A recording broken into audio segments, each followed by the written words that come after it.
Hi, welcome back to my channel. Today we're going to be recapping Shield of Sparrows because Rites of the Starling comes out on April 7th, so we need to refresh our brains. We need to be ready, we need to remember what the hecky Princess Odessa was up to in book 1 so we're ready for book 2. So I'm going to be giving you a very in-depth recap, as you can probably tell by the timestamp on this video. I don't know how long it is yet because I'm just starting, but you do. And I'm going to tell you literally everything that happens, every detail from every chapter, because that's the kind of girl I am. So let's jump in to Shield of Sparrows by Devney Perry. We open on the cliffside with our girl, Princess Odessa. She's our main character. We're going to be following her. This book is told from her perspective. We learn when we meet her, she is the eldest princess of Quentis. And Quentis is this land, we can see I have a blue flag on it to mark where we're at. It is the southernmost kingdom in Colandrian, like Olandria from Love Island. I've never seen that show, but obviously I understand what's happening in the culture. She is living in Roslo, which is the capital of Quentis, the southernmost country in this larger continent. We'll talk more about the politics of Colandria as we go, but let's kind of take a brief gander at some of the characters we'll meet initially. So this is Quentis's royal family. So Odessa was the daughter of the king from his first marriage. I believe they were married. I'm actually not 100%, but she has passed away. She is dead. The king remarried Margot, and Margot and him had 2 children. We have May and Arthelaus. Arthi, most of the time. This is kind of where we get the first sense of the fact that the names in this book will come from every background. Every background. Devney Perry said, why would I pick a cultural tradition for me to pull names from when I could have the whole world? And you know what? You have to respect it. We've got Margot, which is I have a friend named Margot. And then Arthelaus, which does sound like a made-up name from ancient Roman times. Perfection. I like it. I think it's fun. It adds a little spice to things. We learn that May is going to be the sparrow, and the title of the book comes from this treaty that encompasses all the countries in Colandria. They are all in this treaty called the Shield of Sparrows, which is this diplomatic treaty that essentially keeps all the countries from going to war. They're very tense relationships between these countries. It's kind of like a Cold War situation, and so you have this treaty that, one, allows for trade routes to happen between the 2 countries. That's one of the things it puts into place. Make sure that the different countries are trading with each other. And 2, puts into this practice the idea of sparrows. And sparrows are essentially princesses that are married off to other countries, which is always a practice when we look back at monarchies. There was always a practice of, if you marry off your daughter, it is a sign of goodwill, and obviously you're not going to attack their kingdom because now your daughter's in charge. And so it's a way to tie your family and your country to another country. And so every generation, one of the kingdoms who has a daughter marries that daughter off to another kingdom. They are called sparrows.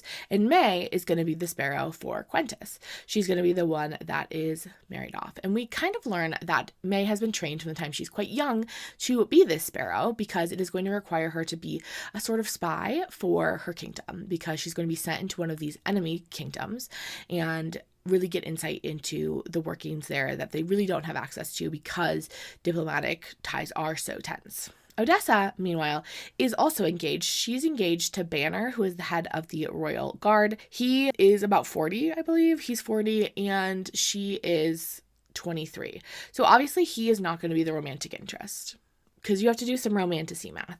Romantasy math, you can either be 3 to 5 years older than our protagonist. So if he was 28 or 25 to 28, he may actually be in contention. But the fact he's 40 immediately clues us in that he's out of the picture, because you either need to be 3 to 5 years older than a protagonist or 100 plus years older than the protagonist. There is no in between. There is no in between. If you're 100 plus years older, also fine. But we're also not seeing, even if you're an immortal fae who lives forever, it would be weird if you were 57. I don't make the rules. I just tell you about them.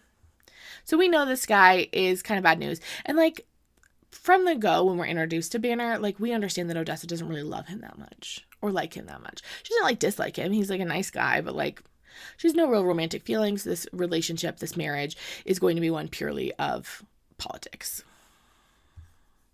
Oh, and then we also learn Prince Arthelaus is only 2, and he will be the one that takes over the crown. It is passed down from king to son. So no girlies allowed to be the rulers. At least in Quintus. We meet Odessa, and she is cliff diving, which she knows is going to make her very late for a very important meeting. And Banner comes to be like, hey girl, you have to come to the palace. Like, it's time for you to be there. We got to go. And she ignores him. We learn that Odessa is only allowed to wear gray. Like, Margot makes sure she wears gray. Color does seem to be fairly important in Quintus in terms of kind of establishing like what's going on. Like, later we'll learn that like blue is like the bride color. White is like a funeral color.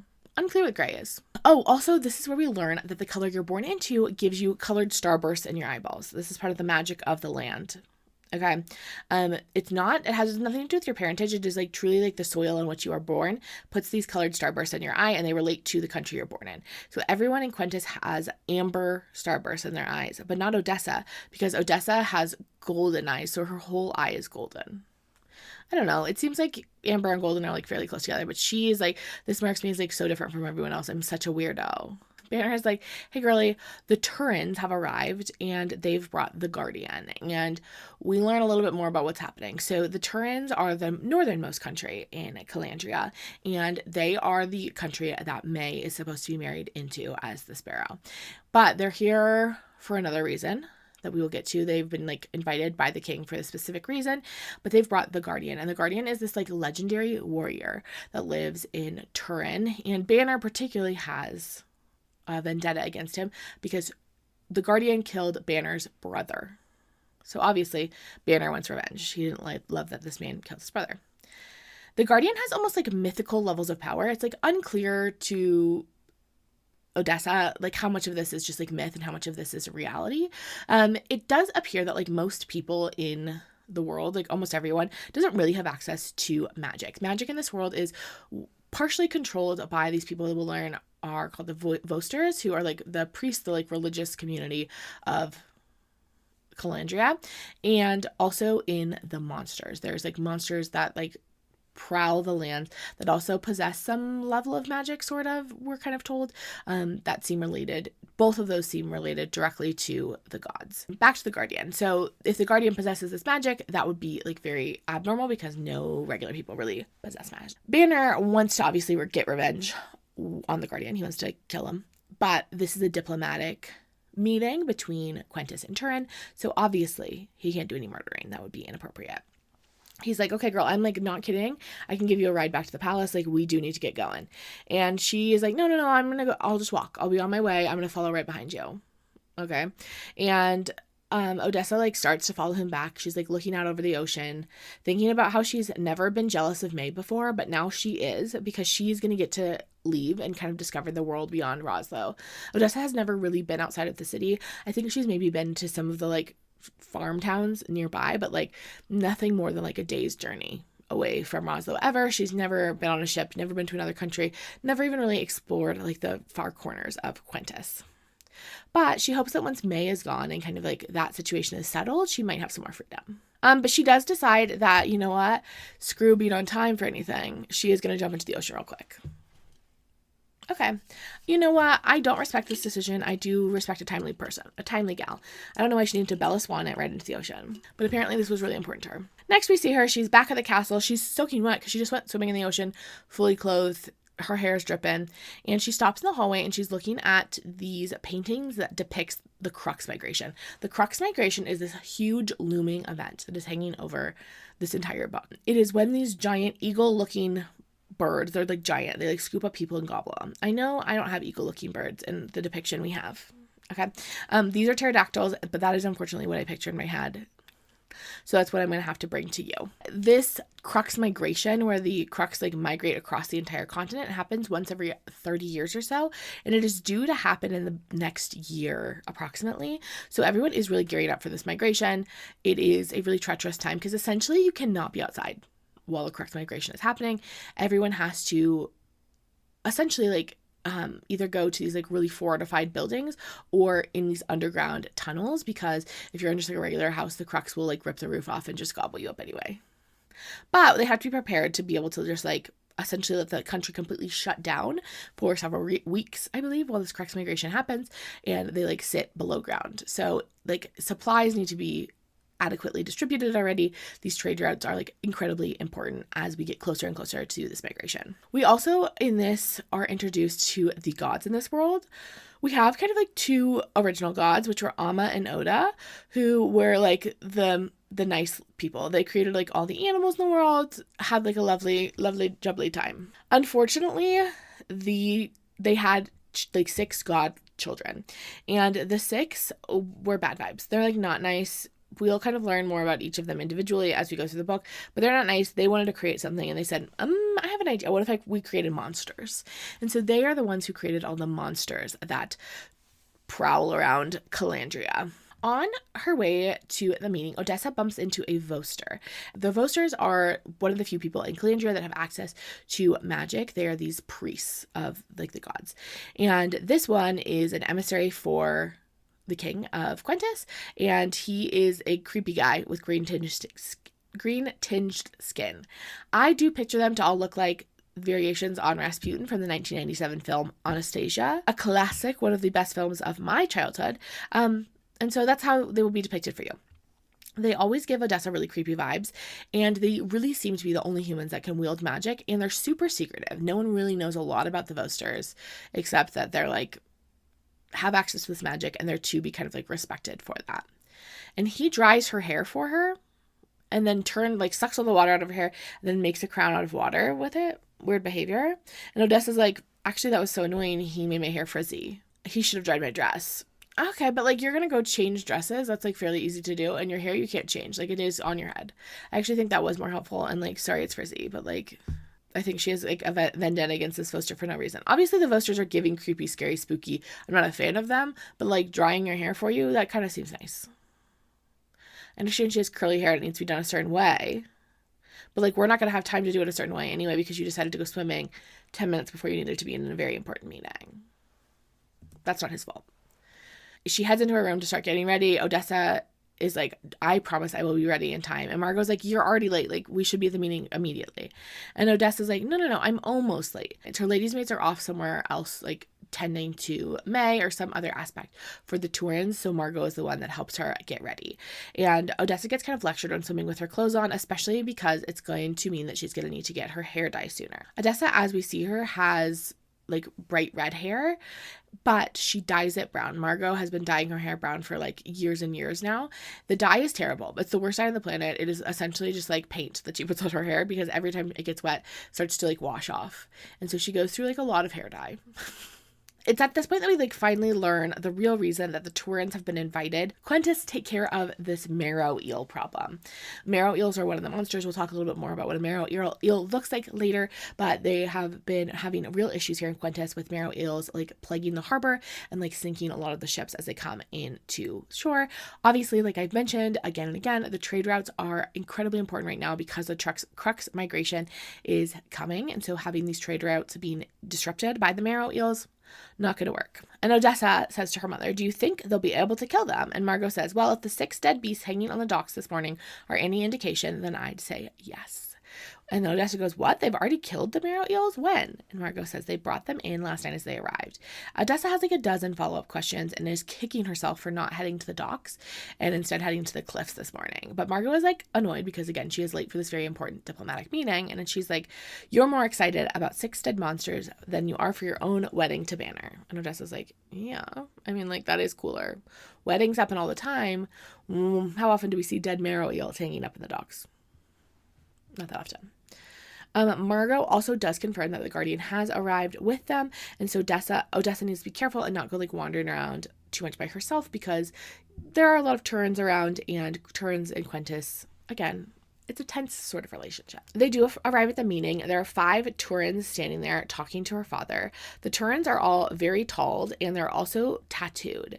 The king is like, thank you so much for killing those marrow eels. Like, I've seen them struck up in the harbor. And then he brings in a big trunk full of coins.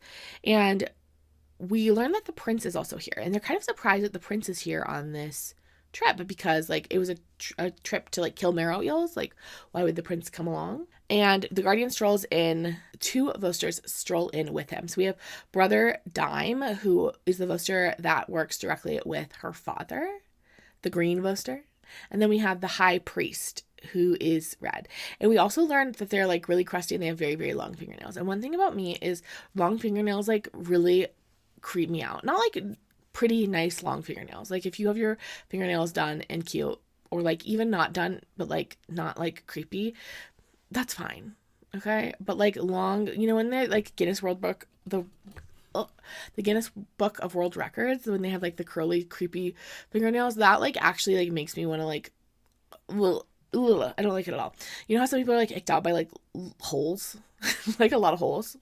You know what I'm talking about? I feel like that's how I feel about long fingernails. Like it just like, so the fact that these men are described as having like really gross long fingernails, it does make my skin crawl. That's not cool with me. Odessa always feels the magic in the room when the Vosters are there, and it like really like feels bad. It like feels like crawling on her skin. It like is yucky. I bet it feels similar to how I feel when I think about long fingernails.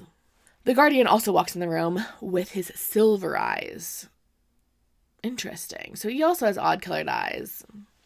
Odessa can feel Banner tense up. He's clearly cranky to see the Guardian. He's like on edge, but nothing can be done. They do introductions and the king is like, this is May. She is to be your bride in the fall.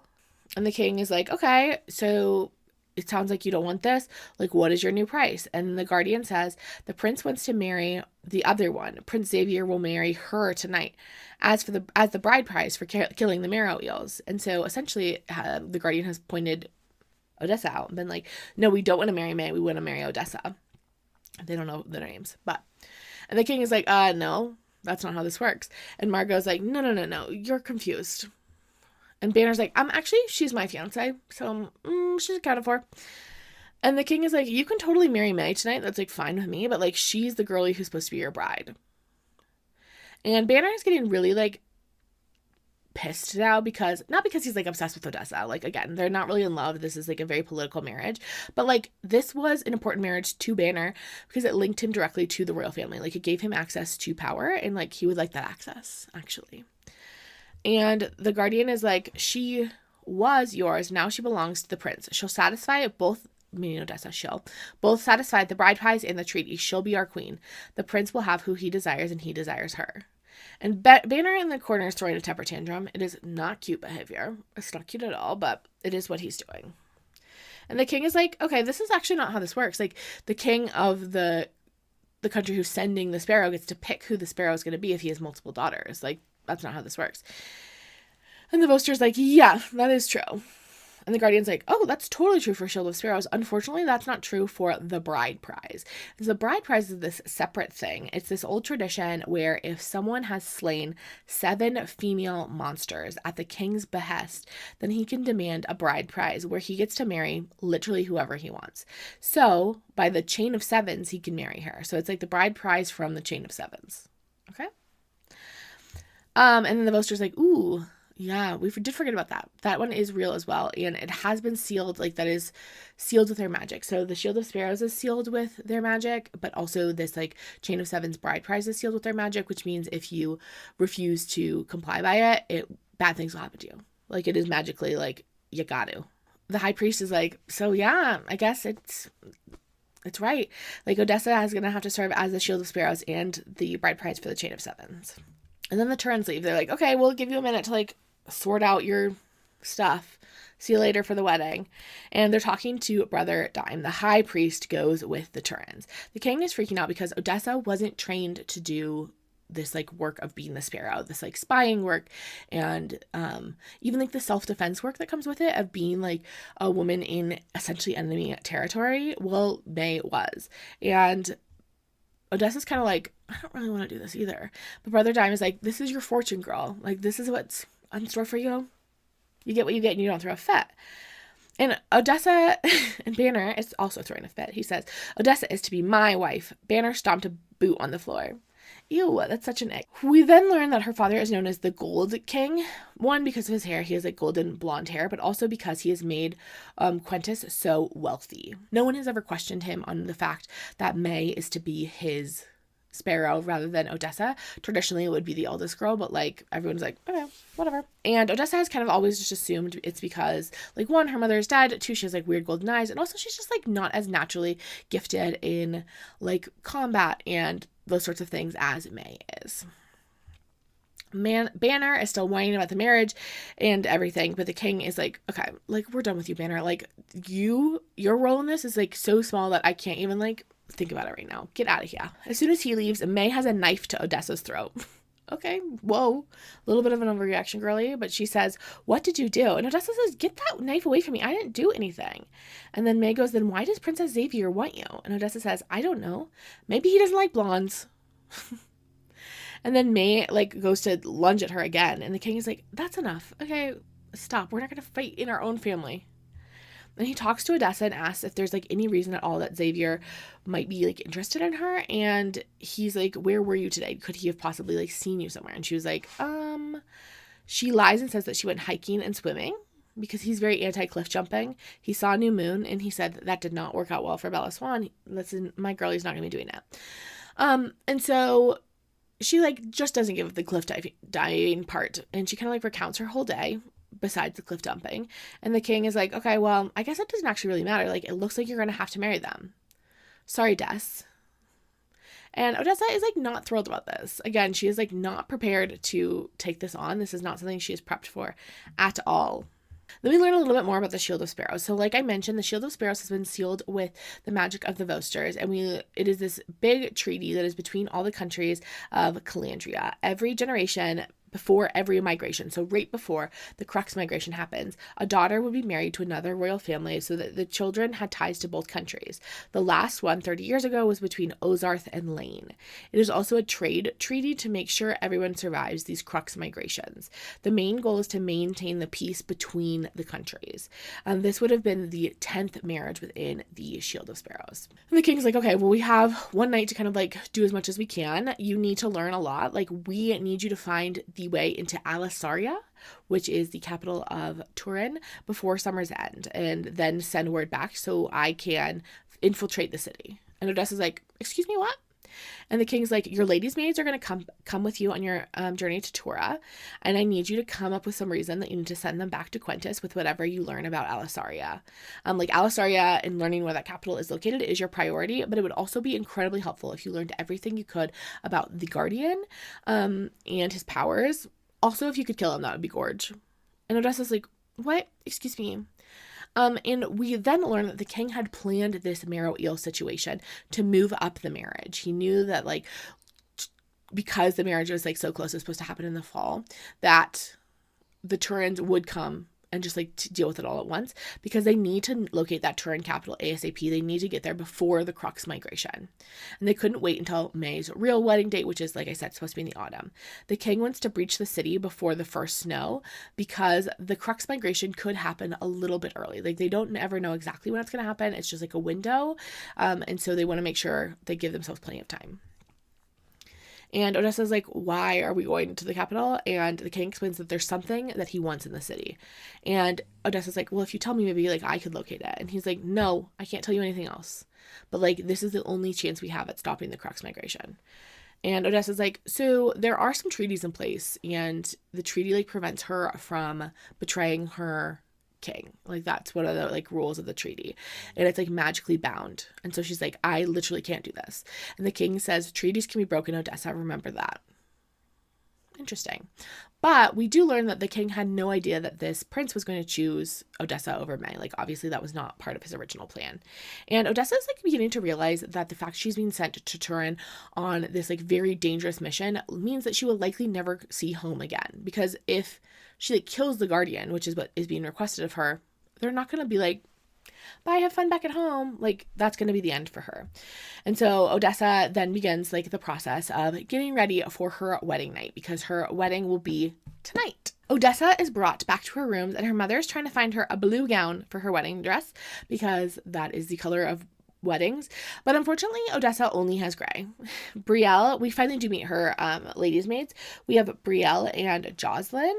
Brielle is on dress duty, so she is searching through everything in Odessa's possession to see if she can find a blue dress. Well, meanwhile, Jocelyn has been sent to the local apothecary to, one, get Odessa some birth control, because obviously if she is getting married, she will be expected to sleep with her husband, and her getting pregnant would really add another layer of complication to things. So we want to make sure she's taken care of in that aspect. And then Odessa starts to be like run through the ringer in like terms of like spa treatments in order to get her ready for the wedding. Like they're scrubbing her down, exfoliating her, you know, doing her elbows, like doing her elbows, like getting rid of all the polishing her elbows, getting rid of all the dead skin on her elbows and moisturizing them. I don't even know if that's listed in the book. That was just like spa treatments, obviously elbows, first thing I think of.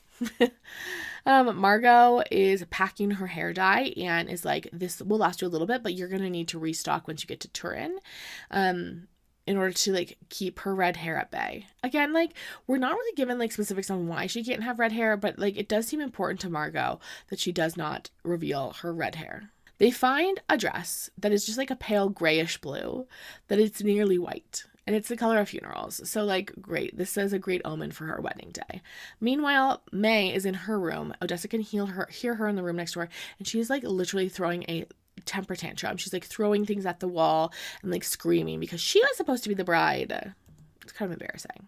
I like kind of get it. Like this does seem like very troubling. You know, if you had this like very clear destined path lined out in front of you, a real clear purpose, and then to have it snatched away, troubling. Like I can see why she's upset, but like throwing things at the wall is just like not cute behavior. The ladies' maids leave to go like work on whatever they're working on, and Margot and Odessa are alone in her bedroom, and Margot's like, hey, by the way, you are gonna have to sleep with your husband.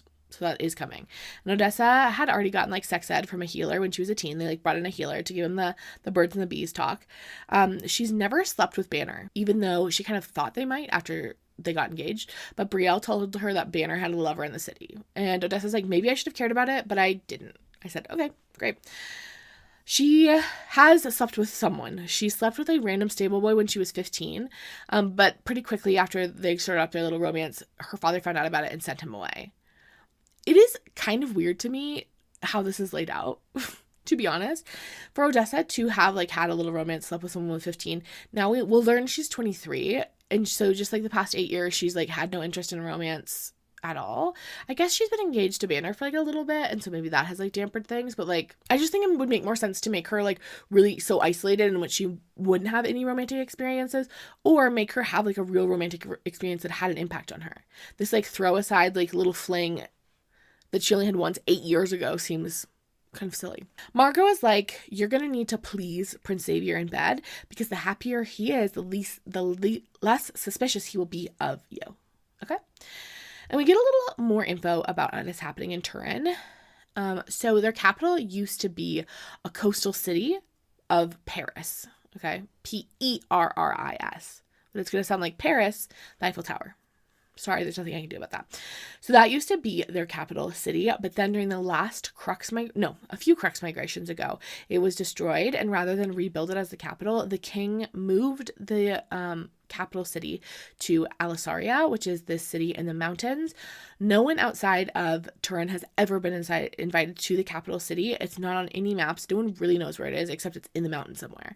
And Turan is like pretty big. It is the biggest by land of any of the countries. And then Odessa is like, okay, Margot, that's fine. Like, I know all of this is happening really quickly, but I have like one request. Can you make sure that I get to see Arthi, her little brother, before she leaves so she can say goodbye? Again, Odessa has no real sense that she will ever be back. She like is pretty sure this is the last she will ever see of Quintus.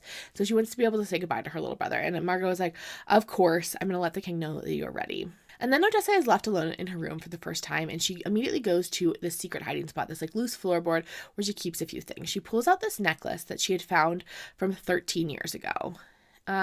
A wing of silver was inlaid inside a circle of gold, except it wasn't gold. The hue was red and orange and bright as the harvest moon.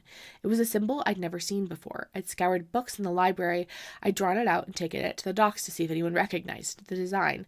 But in all of these years, no one has recognized it. She also notes that this necklace seems to warm to her skin faster than any other type of metal. And she also grabs her journal out of this hiding spot. She had just recently gotten this journal and had intended to fill it with drawings over the coming weeks, but she had only gotten a few done. They are all drawings of May. So she decides this is going to be her spy journal. Very Harriet the Spy of her. May walks into the room, apparently done with her temper tantrum for now, and says, And Odessa like asks, she's like, are you done? And May goes, so I broke a few things. How would you feel if you spent your entire youth preparing and hoping for something only to have it ripped out of your grasp? I wanted to be queen. And Odessa is like, I mean, like, fair enough. And she, like, really is going to miss her sister. And she gives May a big hug. May is not a big hugger. Margot is, like, very cold with her children. And so her children, in turn, are, like, quite cold.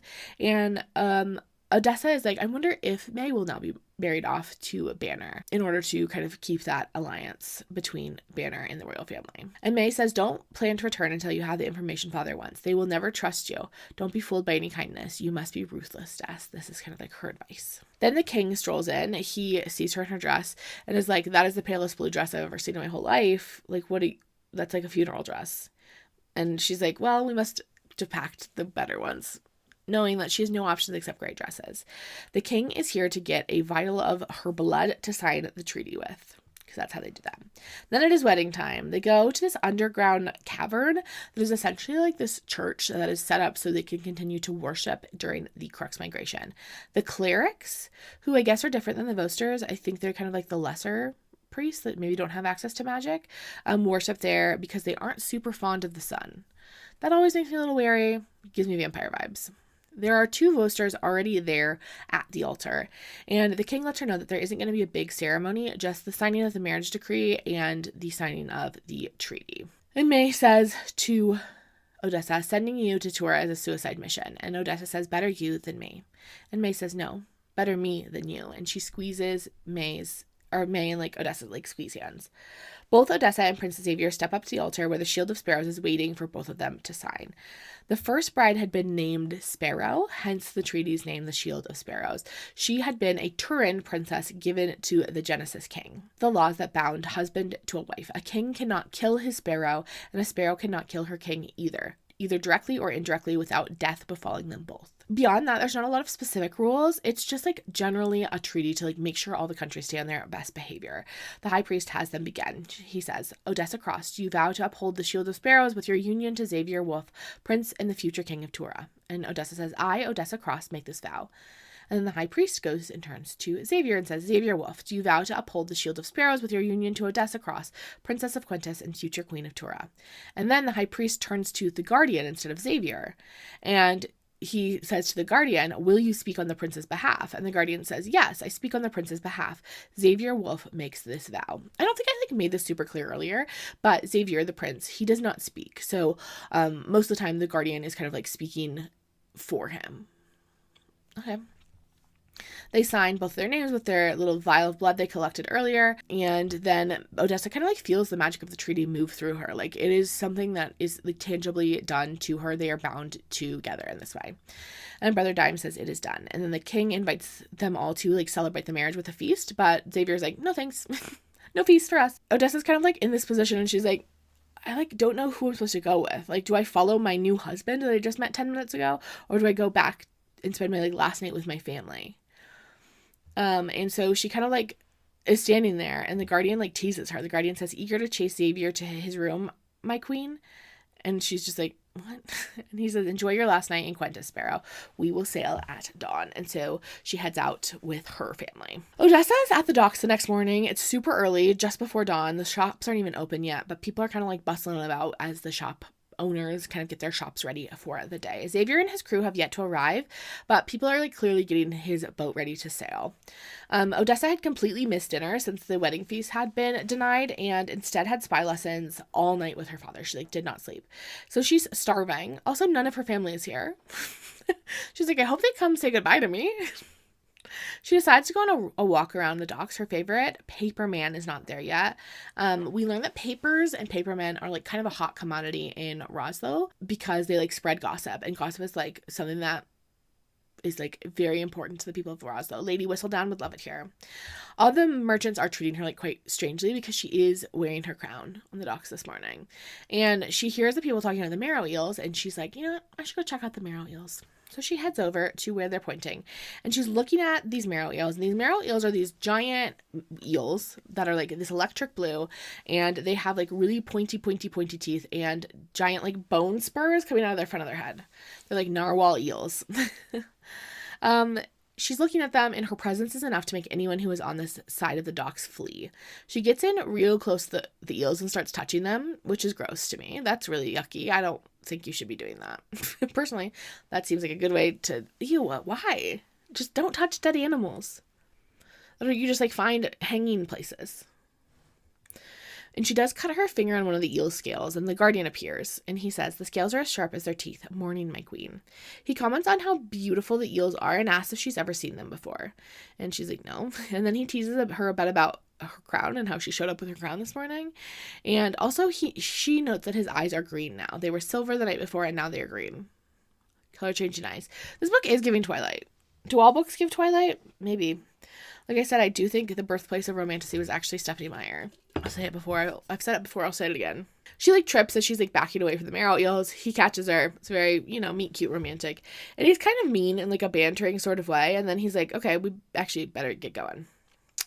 They get back towards the ship, and her family is waiting for her. Yay. Odessa is so relieved because she was starting to get, like, really worried that they were just, like, not going to show up. But they didn't bring her little brother. She, like, had one request. She wanted to see Arthie, and they, like, did not bring him. And that is just, like, so horrifically mean. For what reason? And Margot's like, he was still sleeping. Obviously, he's just a little nugget. We weren't going to wake him up. What do you mean? She's leaving forever. Go wake him up.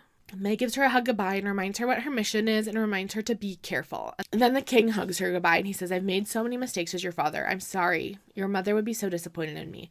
Remember all that I told you."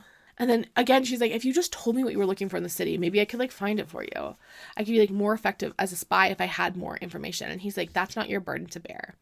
And the king says, "I should have never allowed Margot to dye your hair. The red was your mother's." And with that, it's time for Odessa to board the boat. Odessa climbs aboard, and Brielle and Jocelyn, like, meet her up on the decks, and they're standing kind of, like, watching the city of Roslo. They have been preparing her rooms on the ship. Odessa has no plans to join Xavier in his bed until he invites her, which he hasn't done yet. So she's going to be staying in her own room with her ladies' maids. There are, like, a couple boats. It's actually 3 boats that are headed to Quentis together. Odessa is like, maybe Xavier's even on another boat. That would be actually, like, even better. And then the 3 girls lean against the railing and watch as they pull away from Roslo. Jocelyn's waving to her mother, and she says, "There's my mother. She made me promise to return." Odessa asks about Brielle's family and if she's there, but she says, "Oh, I didn't have really much notice because obviously they, like, just found out about this yesterday," and she was only able to send a letter to her family because her family lives in one of the farms outside of the city, and so unfortunately they weren't able to make it in time before she left. And for the first time, Odessa, like, realizes that these women are having to, like, leave their homes also without any warning. And she, like, feels quite bad about it. And she promises them that she will send them home again. Like, this will not be the last time they see Quentis. And she, like, does not know how she's going to keep this promise, but she, like, makes it anyway because she decides this is, like, something that's important to her. And as they sail away, Jocelyn's mom just, like, keeps waving from the docks as the boat like, disappears. She, like, doesn't stop. Long after Odessa's family has already left, Jocelyn's mom is still there waving. And as she's, like, looking out, she's like, okay, well, at least Jocelyn's mom is nice. But then she looks up on the cliffside and she sees Banner. And Banner is out there. And so she waves at him and Banner waves back. Xavier comes over to tell her that she needs to start wearing different clothing. It's, like, very polite. He's like, "Hey, by the way, like, typically women in Turan wear pants." And Odessa's like, "Hey, I kind of thought you couldn't speak. Remember how you didn't speak that whole time? That's, like, crazy that you are talking to me now about pants." And he's like, "Oh, I can't speak. I just choose not to when I'm in front of other people." And then he says, "Welcome aboard the cutter, Odessa Wolf." That is the name of her ship. And she takes off her crown and she gives it to him. And she says, "Here, this should feed an entire family for years." There are 3 ships that the Turans are taking, that the cutter, the ship that Odessa is on, the cannon, and the cleaver. She spends the first few days aboard the ship just kind of, like, tending to Jocelyn and Brielle, who both get, like, quite seasick. Odessa seems to fare a little bit better, and so she does the taking care of. She's also gotten some clothes dropped off for her. Some pants, but she has stuck with wearing her gray dresses for now. She's also a little freaked out because these clothes keep getting dropped off at night when the door is locked. So how are they getting in? They must have a key. She's trying to find some joy in the situation, even though it was not a situation that she would have chosen for herself had no say in it. She's trying to find some joy in it, trying to like enjoy the adventure. Like she always wanted a little adventure. She wanted to get outside of Roslo. Now she's having the opportunity to. So after a couple days, she heads out to one of the decks and she immediately bumps into the Guardian. And he asks her why she isn't wearing the clothes he left her. And she's like, well, I'm mostly annoyed because you keep going to my locked room to drop off the clothes. And he's like, well, I don't know. It's not my fault that you snore too loud to hear me come in. And then he leaps overboard. And she's freaked out because, like, what the heck is this man doing? Like, why is he swimming in the ocean? We're on a boat right now. What are you doing? Xavier comes up and they're like both watching as Guardian swims out in the water and he climbs onto one of the ships, swimming like superhumanly fast. And then meanwhile, Xavier doesn't seem impressed by this at all. And he starts making polite small talk, asking about how she slept and warning her that like the crossing that they're making is like, you know, quite rocky and tends to be like pretty rough for sailing. And she explains she's never been on a ship before or even outside of Quentis. And Xavier tells her that the passage in total will take about 8 to 9 days. So they're a little less than halfway through. They had lost 3 ships on the way from Turan because they hit a storm. So they'd left Turan with 6 ships. Now they're down to 3. Also because of the marrow eels. But it does seem like most of them were lost in the storm. And they're like, actually, Xavier explains we actually had to bait for the marrow eels. It was the only way to make sure that they could catch all 7 because they're actually like fairly rare in this area. And then Odessa's like, hey, why the heck did you marry me? Like, why me and not May? And Xavier just doesn't answer. Okay, back to not talking. And then Xavier's like, by the way, we're going to also have like a pretty long journey once we arrive in Tora. Like our journey will not be done when we reach the shores. We learn that she's also the first sparrow to get sent away from Quentis. It's always been the other direction. Like it's always been sparrows coming to Quentis. Xavier explains that the last sparrow in Tora left after her daughter was born. She like pieced the heck out. And then he explains that he only speaks in front of other Turans because Turans are loyal to Turans. So he won't speak in front of her ladies' maids who are still really like people of Quentis. Acquaintance? I don't know what their names are.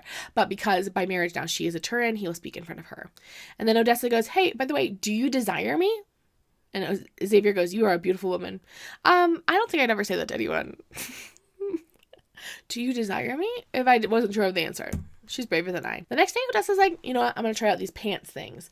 Both her ladies' maids are still ill, so she gets bored and she says, outfit change. You know, like sometimes you just are bored enough for an outfit change. And she expected to hate the pants as soon as she put them on, but actually they're really comfortable. Brielle is personally like horrified by the pants. Those are horrific to her, but she's fine with it as long as Odessa doesn't make her wear pants. It is a really stormy day out, so mostly they just like chill in their cabin and watch the storms out their window. But at some point Odessa heads up to top decks and she brings Brielle with her. The Guardian is on the deck and they have a quick convo about her pants, kind of bantering back and forth. And Brielle crashes into Odessa as they're sitting there talking because the boat is rocking like crazy.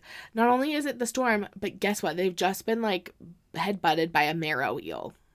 And the Guardian is like, okay, stay on deck, but like stay out of the way. Like don't go below deck because if the ship does start to sink, the last place you want to be is like under the boat. You want to be on top of the boat so you can like evacuate, but also like we don't want you in the way. So like find yourself a little corner, hide away. Brielle does tuck herself into her corner, but Odessa's like, oh my gosh, Jocelyn is still downstairs in her cabin. I need to go grab her and bring her upstairs so she'll be safe and sound and cozy with the rest of us. All the men on the ship, meanwhile, are rushing around with the harpoons and the weapons. Like, clearly they have, like, practice for this. The eel is hammering against the ship, trying to use its little, like, horn protrusion to punch a hole in the side of the ship. The Guardian yells at Odessa to get hidden because she's, like, going down the stairs to get Jocelyn. But Jocelyn is already headed upstairs when like Odessa turns the corner. Just then an eel hits the ship again and it rattles the boat so much that Odessa falls over.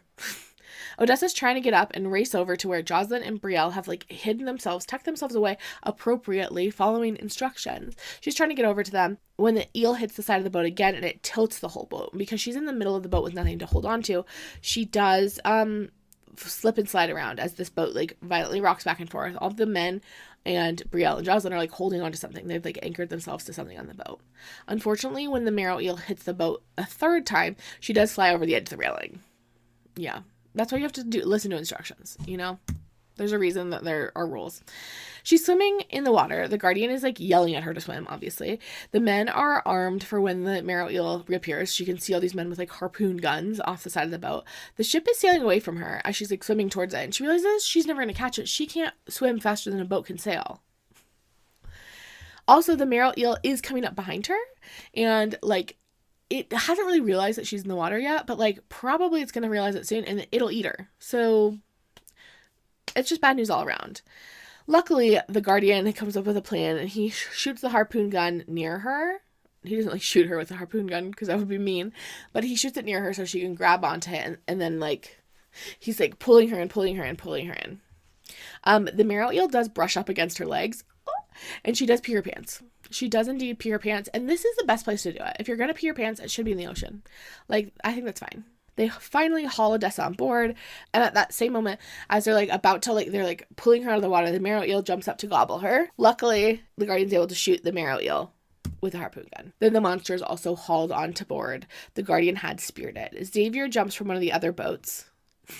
They are always jumping between these boats, and I don't know enough about ships, but it does seem like it would actually be like incredibly difficult to jump from boat to boat. They like literally do it like they're just like wee. Like, it doesn't sound like they have like ropes along between them. They just are like jumping, like they're parkouring from boat to boat, and then swimming from boat to boat. And I just think if you're going quick, that's just like, if you have the sails up, I don't think you can swim from boat to boat. Again, I don't know anything about boats. I've never been on like a ship in the middle of the open ocean, so I don't know. Maybe it is possible.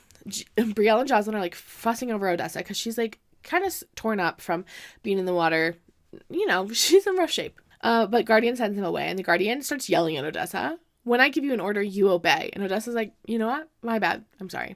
And the Guardian says, if I tell you to run, you run. If I tell you to hide, you hide. If I tell you to hop on one foot and pat your hair, then you hop. Do we have an understanding? And Odessa says, no. I will listen when it is a matter of my safety for myself or for other people. I will do best to stay out of the way, but I will not bend to your every whim. I will not humiliate myself because you deem me insignificant. If you wanted me to stay quiet, then you should have let that marrow eel kill me. I am not one of your warriors to lead. I am not your wife to command. So no, we do not have an understanding.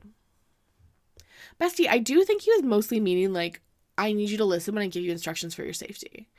Like, at no point has the Guardian been, like, weird.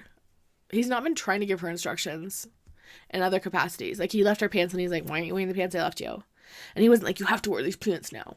The only time he's given her instructions is for her safety. But whatever, cranky girl McGee. You're allowed to be cranky.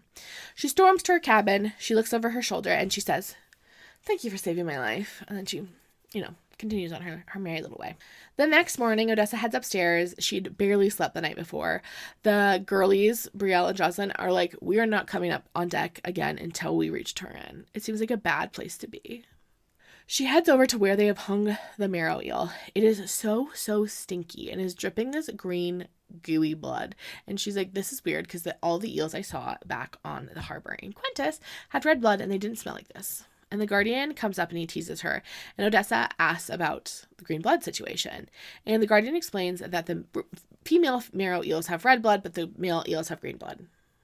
Odessa can sense that that's a lie. We kind of get the vibes that it's a lie. It's a lie. That's also why this marrow eel is so large. The boys are bigger. And Odessa's like, hey, in the water, I felt something brush against my leg. It should have eaten me then and there. Why didn't it? And the Guardian says, my guess is it was focused on the ship. With the commotion, I didn't even realize that you were in the water until it touched you with its tail. And Odessa's like, why are we keeping the stinky body on the ship? And the Guardian says the scales are really valuable, and so they want to take them to shore so they could, like, sell them or whatever. And Odessa's like, should I be worried about another marrow eel attack? And the Guardian's like, it's unlikely, but there are plenty of beasts that roam the seas. So maybe not another marrow eel, but maybe we'll see a giant squid. He doesn't say giant squid. That's just my suggestion, because giant squids are cressa. And Odessa says, like you. And the Guardian says, not all monsters are born from the gods. My queen, some of us were made. And then Odessa's like, actually, guys, I want a sword. And the Guardian says, what would you do with a sword? And Odessa was like, I had training with weapons master. And Xavier says, well, I don't want you to hurt yourself. And Odessa says, I'll be fine. And I insist. You warned me that Tura is dangerous. The least you can do is arm me against that danger. And the Guardian gives Odessa his sword. It's obviously like much too big for her, and the moment it's in her hand, she drops it and she can barely lift it. But it's like clearly a test, and the Guardian asks her to hold up the sword to his neck to like hold it there. And she manages to hold it there for like 10 seconds, and then the Guardian snatches it from her. But Xavier's like, yeah, we'll get you a sword, girl. Odessa spends most of the day in her room, but she gets bored, obviously. It sounds boring down there. And she is like sneaking upstairs when she overhears Xavier talking to the Guardian. And Xavier says, it's spreading. And the Guardian says, I know. And Xavier says, arming her is probably a bad idea. And the Guardian says, probably. Xavier, you do realize she's going to try to kill you. Do you really think arming her is smart? And the Guardian says, I've had worse ideas. Odessa wakes the next morning to the sound of birds, and she wakes Brielle and Jocelyn because birds, they are very close to land. So she quickly gets herself dressed, and Odessa heads upstairs, and she asks one of the other sailors on the boat, how far away they are from Tura.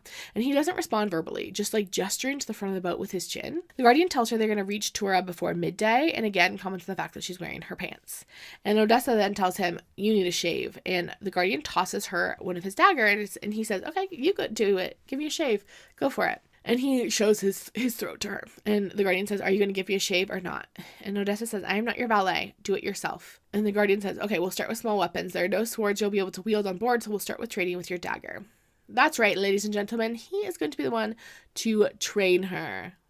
And also in this moment, especially when he showed his throat to her, Odessa is realizing maybe she should take this moment and try to kill him, because remember, that was one of her tasks. One of her tasks was to try to kill the Guardian. She knows that if she kills the Guardian at this point, it'll be difficult for her to get herself to Alisaria. She has to play things right. He does some training with her immediately, telling her to keep the knife away from him, and she kind of stumbles, and the Guardian then snatches his knife back from her. And Odessa asks to try again and again, and he bests her and knocks her to the ground. So they keep practicing, keep trying. And he tells her to break in her boots for the rest of training for the day. And then she's like, hey, by the way, do you have a real name? The Guardian is probably not what your parents named you. And he's like, yeah, but I'm not telling you. You might earn my name one day, but make no mistake, Cross, I will never trust you. This kind of hurts Odessa's feelings because she has a little bit of a complex when it comes to people not trusting her, because she feels like her family doesn't trust her either. So this is just another guy who doesn't trust her. And then next thing we know, we've arrived at the shores of Tura. They take little rowboats to shore, and the girlies are so excited to be back on land. They aren't arriving in a port city. It literally looks like they're arriving in the middle of nowhere. And Odessa is like, where the heck are they going to dock these ships? And apparently the ships are going to continue down the coast and actually dock in one of the port cities. They are unloading the 5 trunks from our girlies, but everyone else just has a backpack and a little bit of stuff. So the girlies really feel like they overpacked. Xavier, as they row to shore, Xavier pops into the water to help them off their boat. Meanwhile, further down the beach, the Guardian is chatting with the High Priest. Odessa didn't know the High Priest came with him. He must have stayed on one of the other boats the whole time, but now he's clearly here chit-chatting with the Guardian. By the time she actually arrives on the shore, though, the High Priest is already gone. She has a lot of questions about where the heck he's going. Why isn't the High Priest traveling with them? Where does he live? What is going on with him? And then one of the men starts talking about how some of the guys are missing because they've joined Ramses' militia. And King Ramses is the king of Tura. Odessa clocks that this is important information to have, because if Ramses is the king, why does he have a militia? He is in charge of the army. So why would he need a militia as well? It kind of seems weird.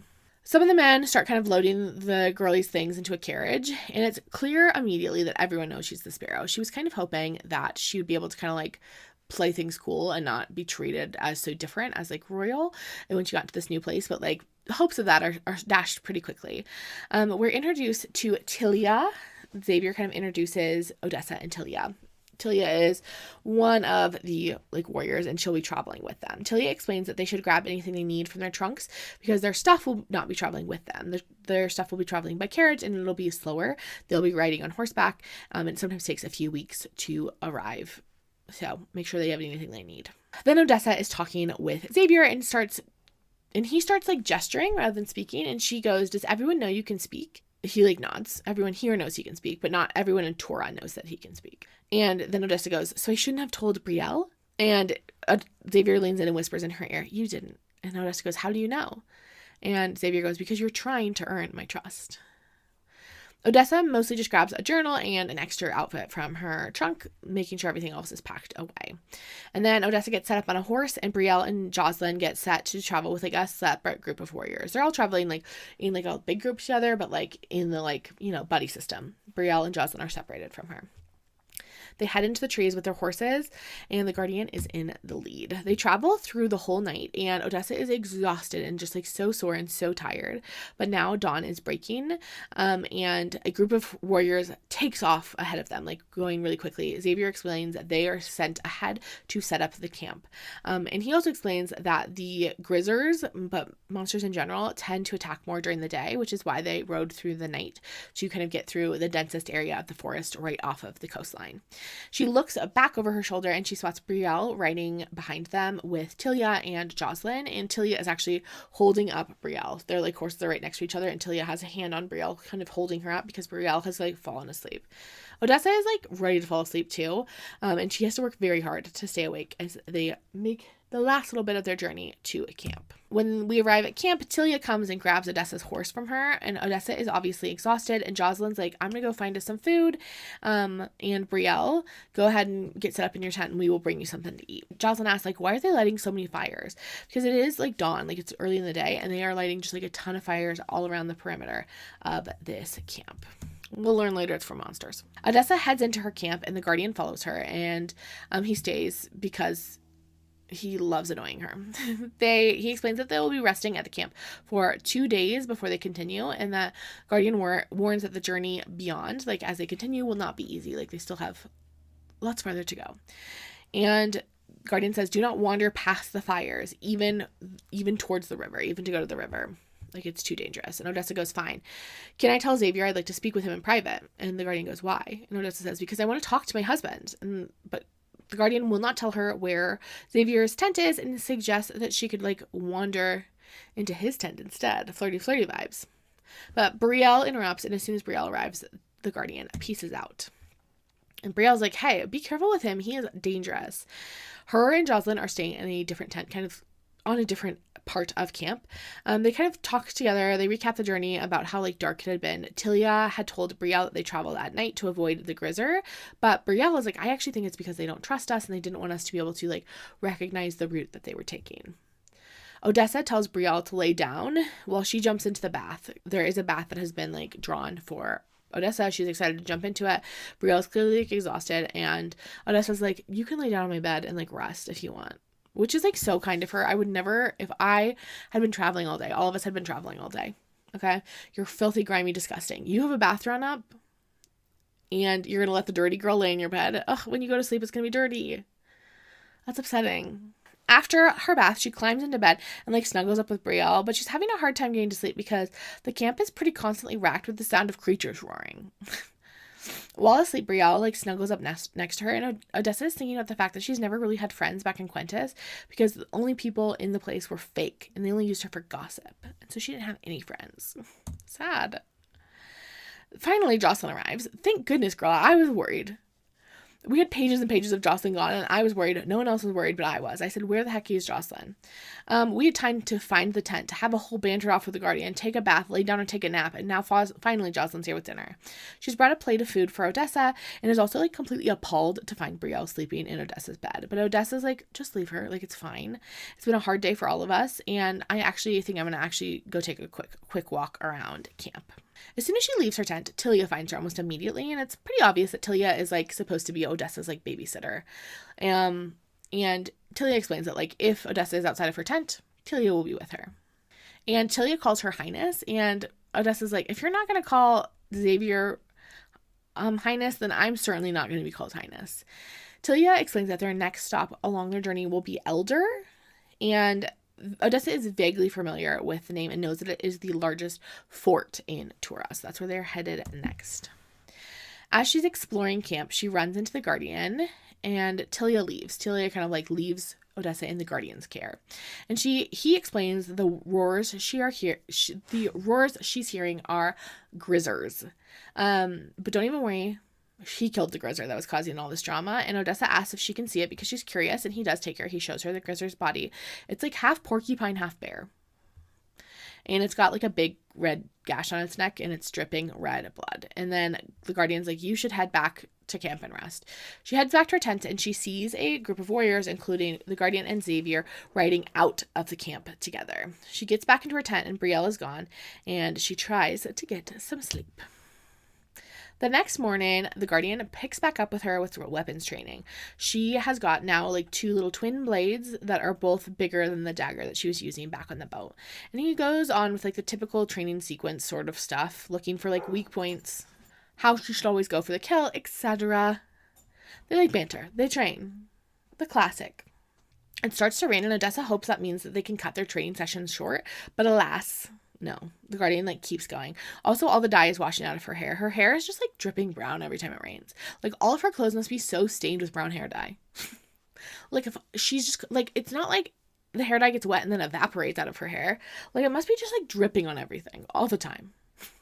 Anyway, he keeps going. She's really struggling. She keeps dropping her knives and falling, and the Guardian just like keeps pushing her. She's starting to get like a little better, but like the Guardian is like, you'll never be a good queen of Tura like that. And Odessa's like, I don't even want to be the queen of Tura.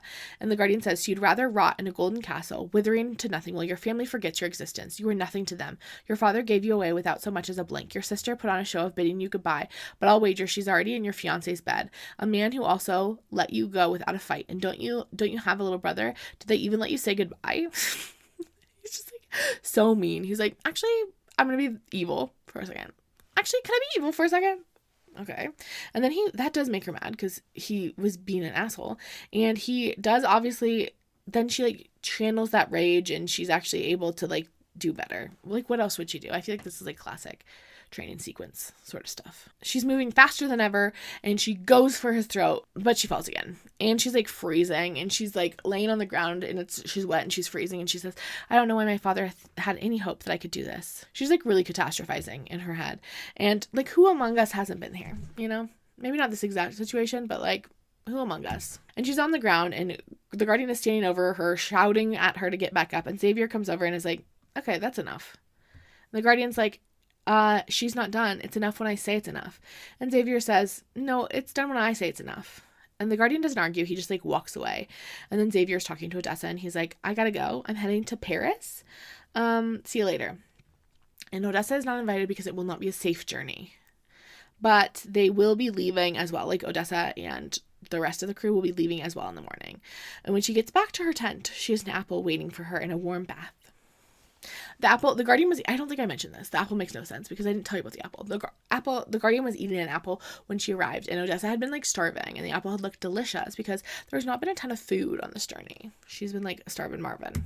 They do leave the next morning, and it's a little girls' trip. Xavier and his warriors are gone. Also, the Guardian is MIA. And so she's riding with Tilia, Jocelyn, and Brielle. They ride all day, and the next night they find a cute little field to camp in. They don't set up any tents or anything because it's just like a quick overnight rest stop.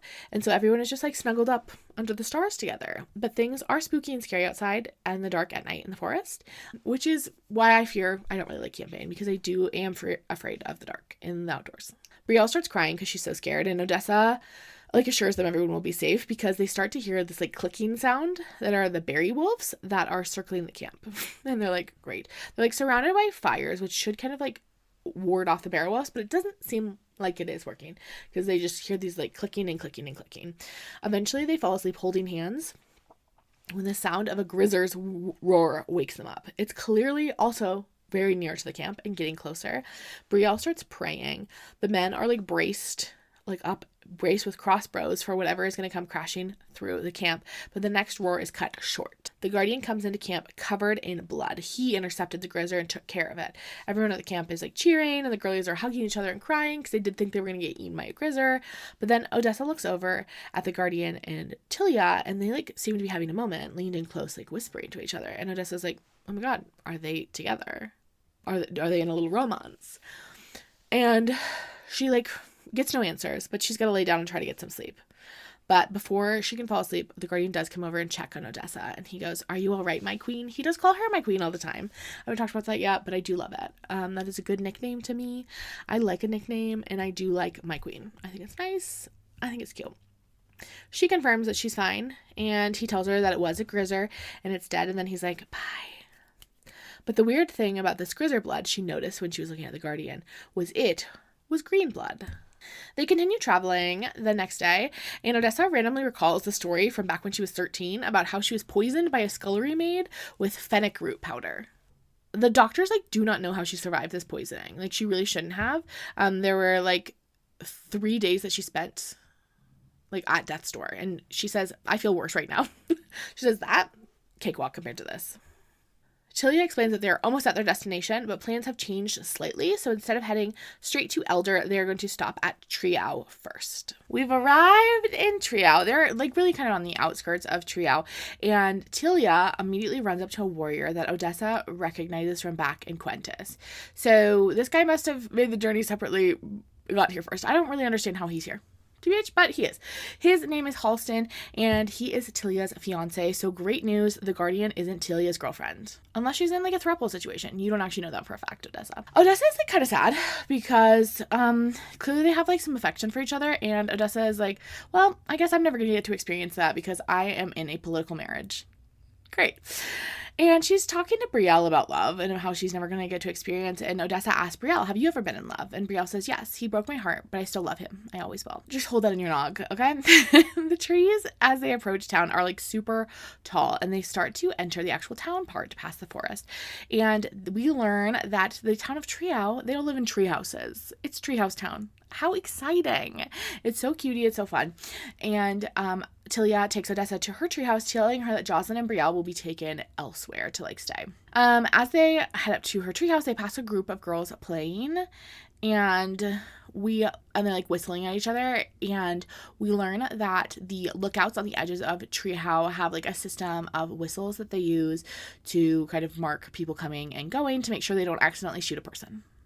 So you have to know how to whistle before you leave or exit the perimeter of Triau, because there are people on guard keeping watch for the monsters. But the tree houses in general allow them to avoid monster attacks pretty well, because if there is a monster coming through town, if you climb up in your treehouse, you'll be safe and sound and cozy for the most part. But they do have some stables and things and some buildings that are on the ground as well. So Tilia explains that their horses will be kept in the stables on the ground.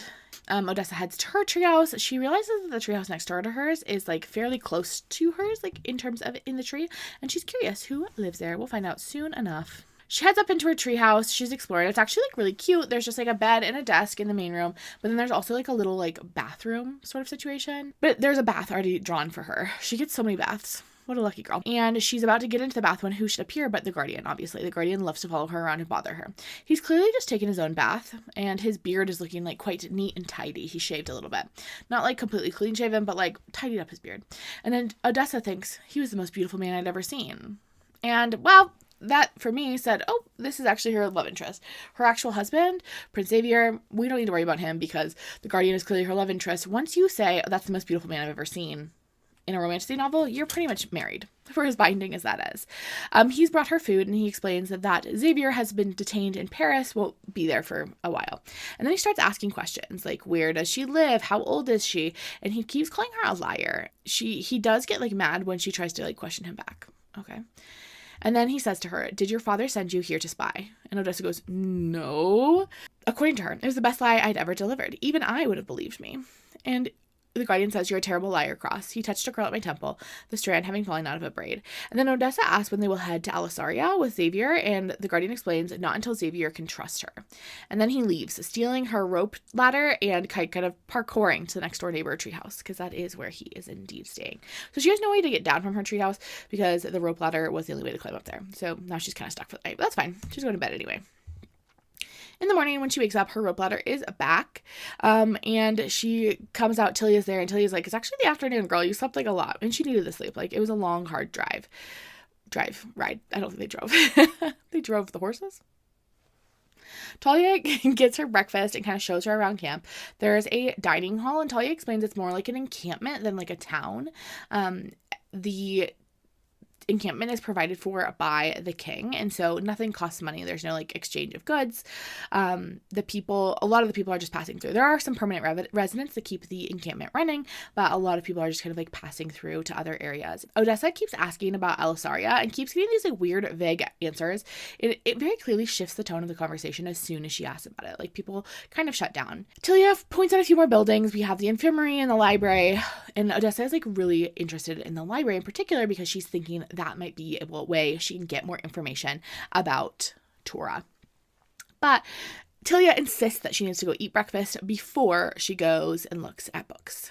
As they head to the dining hall, they pass by a group of children, and the children literally sneer and run away from Odessa. So clearly they know who she is too.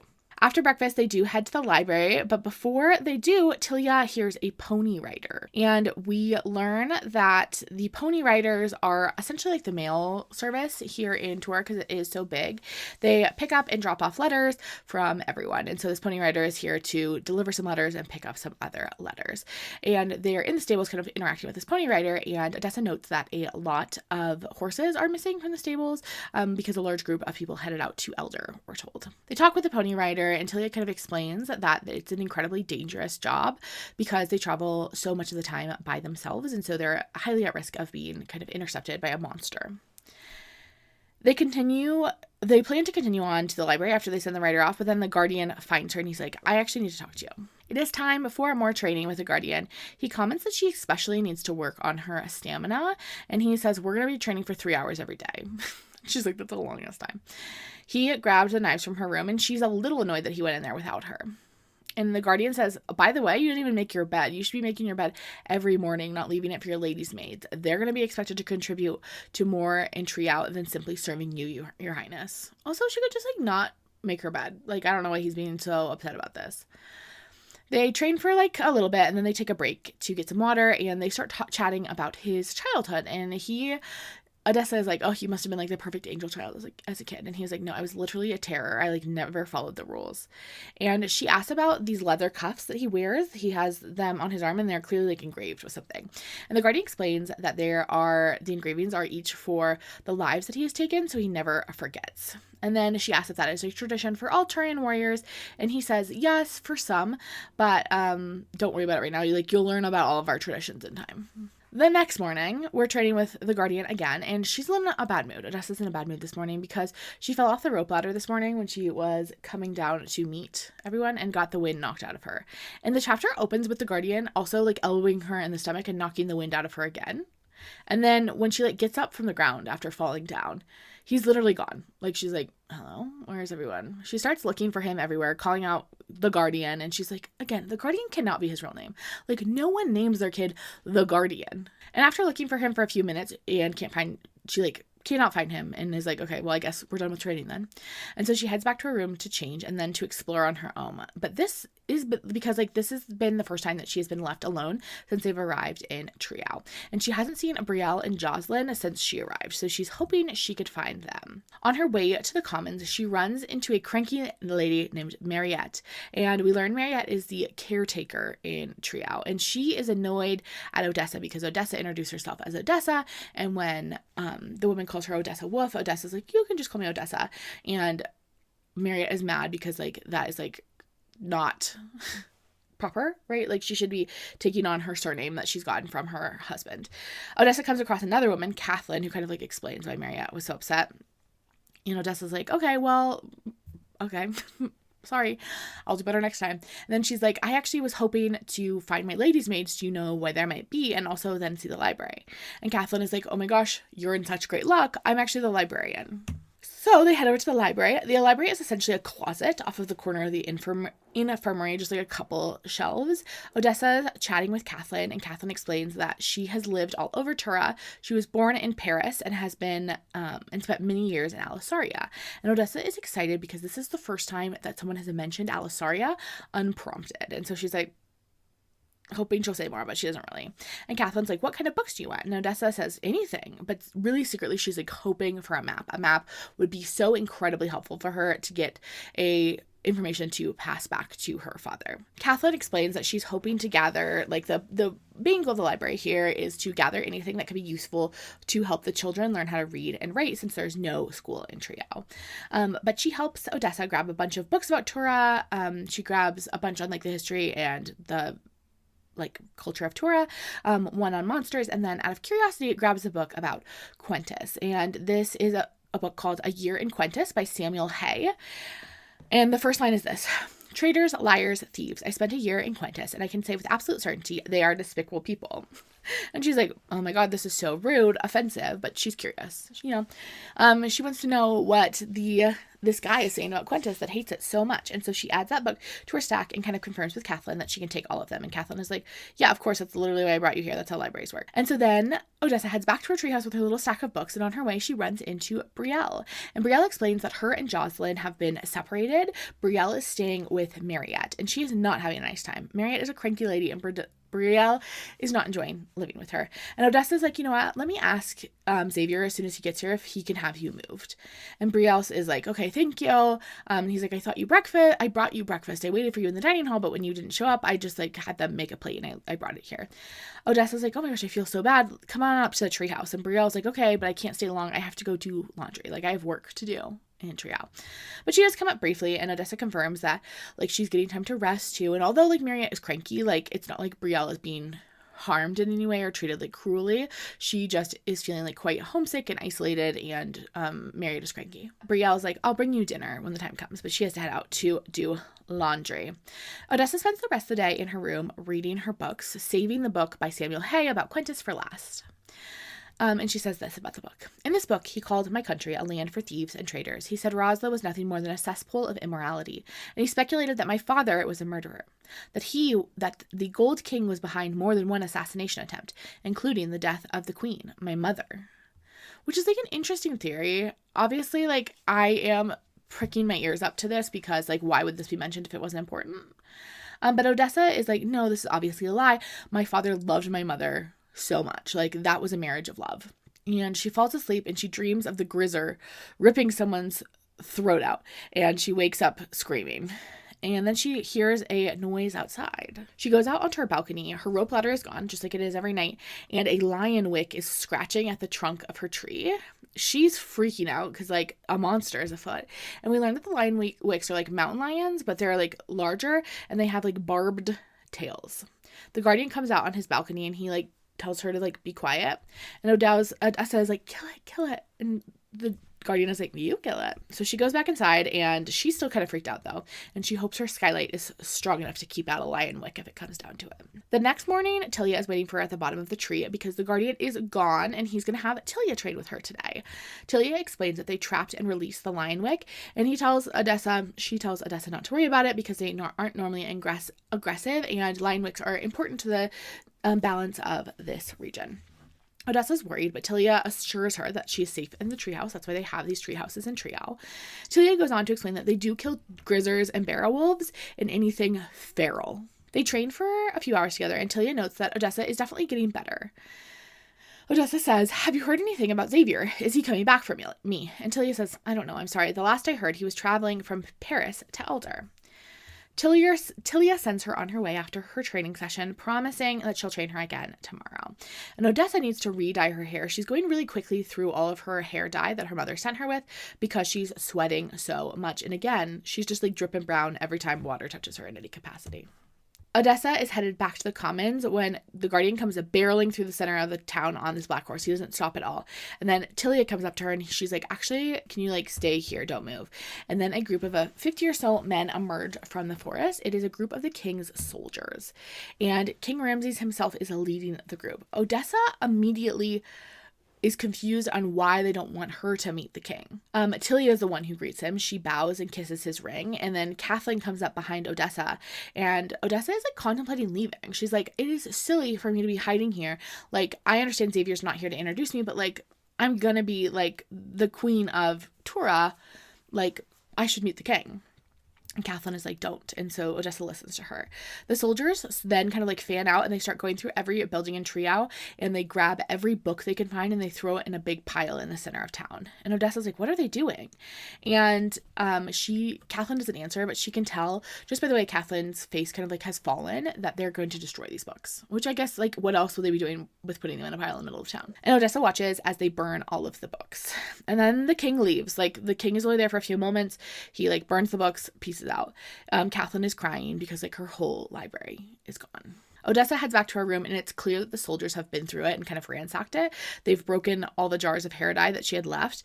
They had taken all of the books that she had gotten from the library, but luckily she had kept her journal hidden in like the tree branches outside of the treehouse.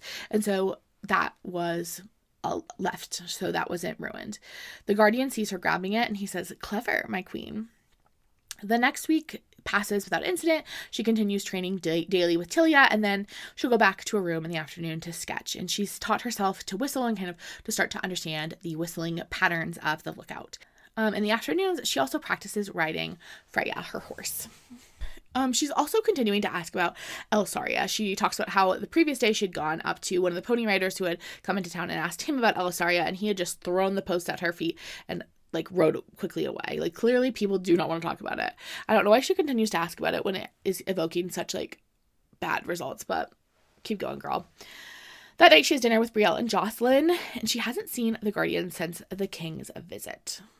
Every night her ladder is still being taken away while she's in the bath, but the next morning it's back up and Tilia is waiting for her. Tilia is kind of in a sad mood this morning when she comes to train with Odessa because Halston is gone. And Tilia comments on the fact that Odessa also seems a little distracted this morning. And then Tilia is like, hey, I really think you should start running. It really helps with your stamina. Just like run around the town. Apparently, everyone in town kind of does it, and most people do like 3 to 5 laps around the town. And Odessa is shocked by the idea. She's like never run as far as even like 1 lap. We're not given really any sense of how big this lap would be. I assume maybe like a mile-ish. That seems reasonable. And Tilia's like, no, you should just like start today, like start somewhere. Odessa tries the tried and true method about talking about Halston instead to stall. She loves a classic stalling technique. And Tilia explains that they've known each other since they were children, and she talks about her like childhood dog dying, and like once her childhood dog died, Halston like stepped in and like replaced the dog that she loved. I don't know. It's kind of a weird story, to be honest, but I guess lay on for those guys. Then they go back to training. But not long after they resume training, the guardian arrives. He takes over training from Tilia. And Odessa's kind of annoyed because she would much rather train with Tilia than the guardian. And he's like, she's like, where have you been? And he won't tell her. The vibes are shockingly flirty. And the guardian notes that she like really is improving. Like her work is, I mean, if you're training 3 hours a day and you're not improving, like I would be alarmed. But she clearly is like getting better and better. And meanwhile, she is like, oh my gosh, he actually has like such a gorgy little smile. Like I'm a little smitten with him. Interesting. But then before like they can finish up their training session, the guardian says suddenly, "Are you spying, Evangeline?" And Odessa turns expecting to find like a very beautiful woman, but instead there's like a little girl standing there. And Odessa has seen the little girl in the commons. She has like brown hair, big gray eyes. The guardian says to the little girl, "You're supposed to be with Luella doing your lessons." And Odessa's like, probably this is his child with the lady Luella. Like, okay, he's not dating Tilia, we found out, but maybe he's dating Luella. But then they hear whistling announcing that someone is coming into Trio, and Evie takes off running. Xavier is finally arriving into Trio. He's riding on his horse with 3 rangers behind him. And Evangeline runs over to him. She jumps into his arms and she calls him Papa. And Odessa is like, "What do you mean, Papa? Am I your stepmommy?" Yeah, Odessa, you are. That night, they're in the dining hall. Jocelyn has settled into Trio pretty well, but Brielle has continued to become more and more depressed. She's talking about how homesick she feels and asking if Odessa feels the same way. But, like, Odessa's like, actually, I don't miss my family at all. There are things she misses, but it's mostly just, like, the ocean and pastries. And as they're, like, getting ready, the whole dining hall falls into a hush as Xavier walks into the room. Brielle and Jocelyn leave, and Xavier invites Odessa for an evening walk. He wants to kind of explain what Odessa saw earlier. Odessa immediately asks, so you have a daughter? And Xavier goes, yes. And Odessa says, that would have been good to know. And Xavier's like, we haven't spent much time together and very few people know about Evie. Evie is his daughter. And he explains that, like, honestly, if she hadn't seen Evie and them together, like if Evie hadn't kind of told her what was going on, he wouldn't have said anything. Like, the fact that he is her father is, like, incredibly dangerous. And her mother is not around anymore. Her mother died during childbirth. So not to worry about that aspect of things, but Evie is definitely, like, a portion of his life. Evie lives mostly in Trial and Elder, and Xavier visits her as often as possible, but again, it is, like, quite dangerous for her to be associated with him in any capacity. And Odessa is like, is it okay if I get to know Evie? I would, like, really like to, as my role as stepmommy. And Xavier's like, sure, that's totally fine with me. And then he checks in to see how she's doing with her time in Trial. And she does bring up Brielle's struggles and asks if the two girls can live together, if Jocelyn and Brielle can live together. Like, she's like, I think Brielle having some company would really help her out. And Odessa asks where he's been, and he just says he's been traveling. Again, vague. No one wants to give this girl an answer. But he explains that while he can't take her now, they will move to Elder before the Crux migration because Trial is not a great place to be during that migration. And he's like, okay, anyway, good night. And she kisses him on the cheek, and the vibes are, like, immediately weird. Like, everyone is embarrassed. Everyone was like, oh, that was not the vibe. But he's, like, fairly nice about it, even though Odessa is, like, truly horrified.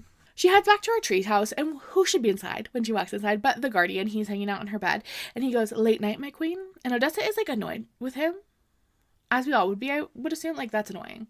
And he starts Q&A time again. His first question is, where is her home? And she answers Quintus. The second is, how many men have you bedded? I know you're anxious to join Xavier and his, but a word of caution, he is not fond of women who reek of desperation. You, I'm calling the police on you. You creeper? He asked this question mostly to, like, knock her off balance and off guard, because pretty immediately after it, he asked, did your father send you here to spy? And because she has been kind of, like, knocked so off guard by the previous question, she answers no, but she knows it's, like, too fast a response. She didn't, like, get to, like, formulate her lie appropriately. And, like, she knows that it read it as a lie. And so the Guardian just leaves. He doesn't even respond. He knows that everyone knows that she was lying, and he heads over to his own balcony for the night. Xavier winds up spending the next 5 days in Trial with them. He takes a walk with Odessa every day, and it isn't until the 5th day that Evie decides to join them. At first, just kind of, like, sneaking between the trees behind them, but eventually, like, deciding to walk with them. She's supposed to be in class with Luella, but she doesn't want to be. She's only 4, so I don't know why she has to go to school so much, TBH. We haven't seen the Guardian since Xavier really arrived back in town. That, like, brief meeting has been it for the past 5 days. Evangeline is talking to Xavier, and she's like, can I please come with you when you leave? And Odessa is like, wait, are you leaving again?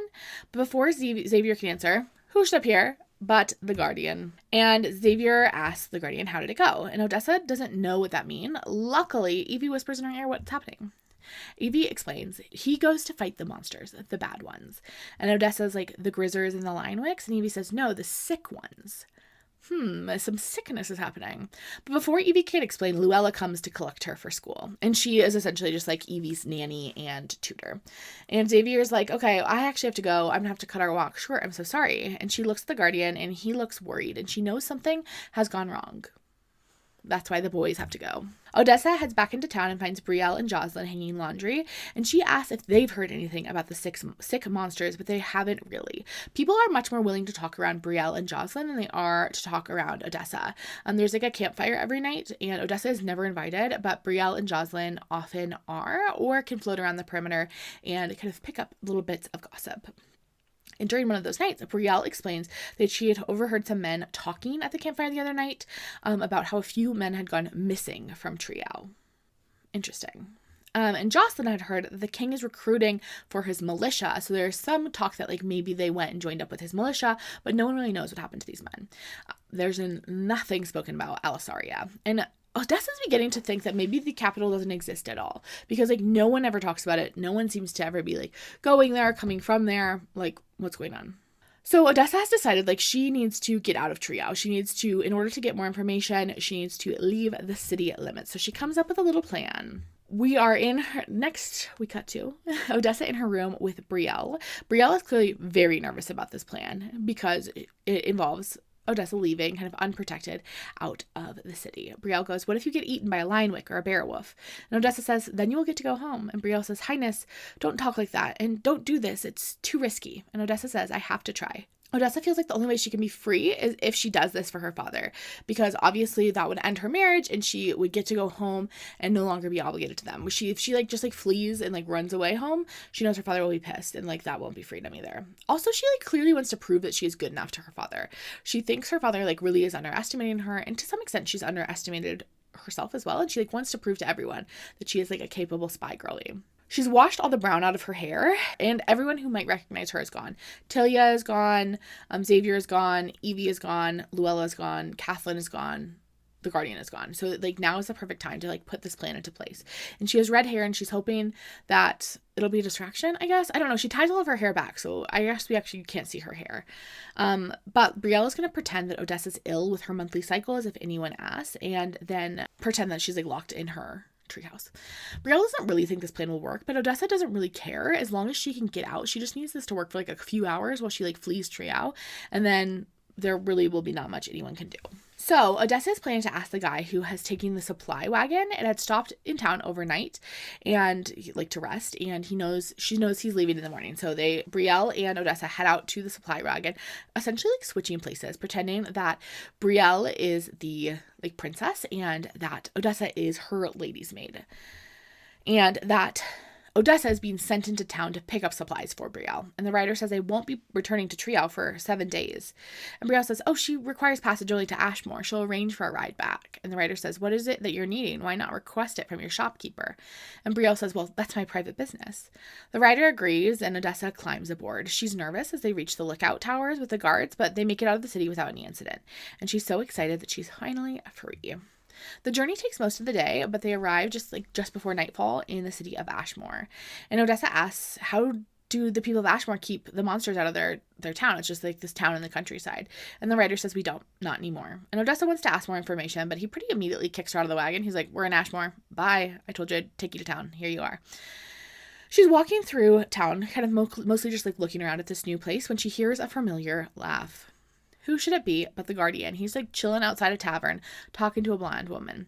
And Odessa's trying to decide if like the Guardian has noticed her or not, but she doesn't think so. He's like chatting. He seems like pretty immersed in this conversation he's having with a blonde.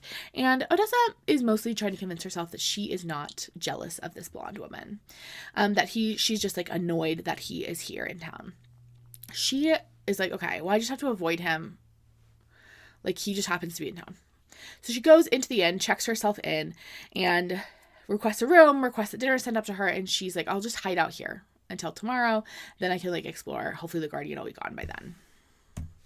But as soon as she opens the door, and this is what happens when she heads upstairs to her room. I flung the door open, spinning inside and closing it quickly, then pressed my forehead to the wooden surface, exhaling as I closed my eyes. This was a horrible idea. Agreed. Ah! I yelped as I spun around. The Guardian stood in the center of my room, his legs planted wide, arms crossed over his chest. A breeze drifted in from an open window, and he was livid. Hello, my queen. Odessa thinks about running for it, but she fears she will not make it very far. Odessa is trying to figure out how this man caught her, and she is like, okay, it must have been a trap. They must have known that I was leaving Trial from like the moment I climbed in that supply cart. Like, that's the only reason he would be here and like now in my room. Meanwhile, he's just like yelling at her for being so reckless and how easily she could have died on the journey over here. And Odessa's like, well, why did you guys let me go then? And the Guardian's like, I don't know. I'll have to ask them when I get back into Trial. And Odessa says, so the watchtower guards didn't know it was me? And the Guardian is like, I suppose not.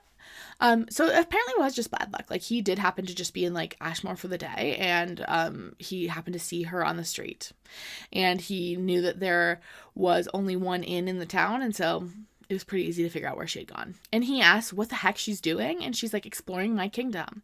And the Guardian says, okay, well, we're leaving tomorrow, and you will never do anything like this again, or all the freedom that you've gotten so far will be revoked. And Odessa says, no, I didn't ask to be married to a stranger and shipped across the continent. I didn't ask to come to Tura. I didn't ask to be jailed in a wilderness treehouse. Those were decisions made for me by the whims of men. So you can threaten to take my freedom away all you want, but I will fight you every step of the way until my last breath. I will not go quietly into a cage. And the Guardian is like, okay, well, you could have literally just asked us if you wanted to go somewhere. We've granted every single request that you've given. Did you ever think that the door to your cage has always just been unlocked, Sparrow? All you had to do was push it open. And like, yeah, maybe she should have asked, but also I like don't know why she would assume this. Like, no one ever tells her where they are going ever. Like, everyone is so shifty and dodgy around her, and no one will answer her questions straight up. Like, so yeah, they're like pretty compliant to her requests, but her requests are like fairly simple. I don't know. I like feel like she's kind of reasonable. Her dinner is delivered, and the Guardian climbs out the window, kind of like leaving her to eat for the night. She doesn't want to just like sit in her room all day, especially since she now knows she doesn't need to hide from the Guardian. And she knows she could go look for a library, but then she just like eats her stew and lays in bed. And she's just thinking about how she can't do any of the spying stuff right, and she's like letting her father down. When the Guardian returns that night, he steals the pillow right off her bed, and he tells her that she can have the bed or the pillow when she like protests. Or they can both snuggle in the bed together, because there's only one bed in this room. And she decides to give him the floor and the pillow. And she's like, hey, by the way, how did you find me? Apparently, there's only one inn in the town, and her red hair is incredibly recognizable. Like, the hair dye was dripping off her at all times, and so obviously he knew that she was dyeing her hair. And so he like knew it was her pretty immediately as soon as he saw her hair. And the Guardian says, are you going to tell me why you came to Ashmore? Really? And Odessa says, I'll tell you when you tell me what's your real name. And he's like, pfft. And then Odessa says, well, I guess we're at an impasse then. In the morning, she wakes up. The Guardian is already gone, but he has left a note that reads this: I have business to finish before we leave. Don't wander far. Odessa heads out into the town.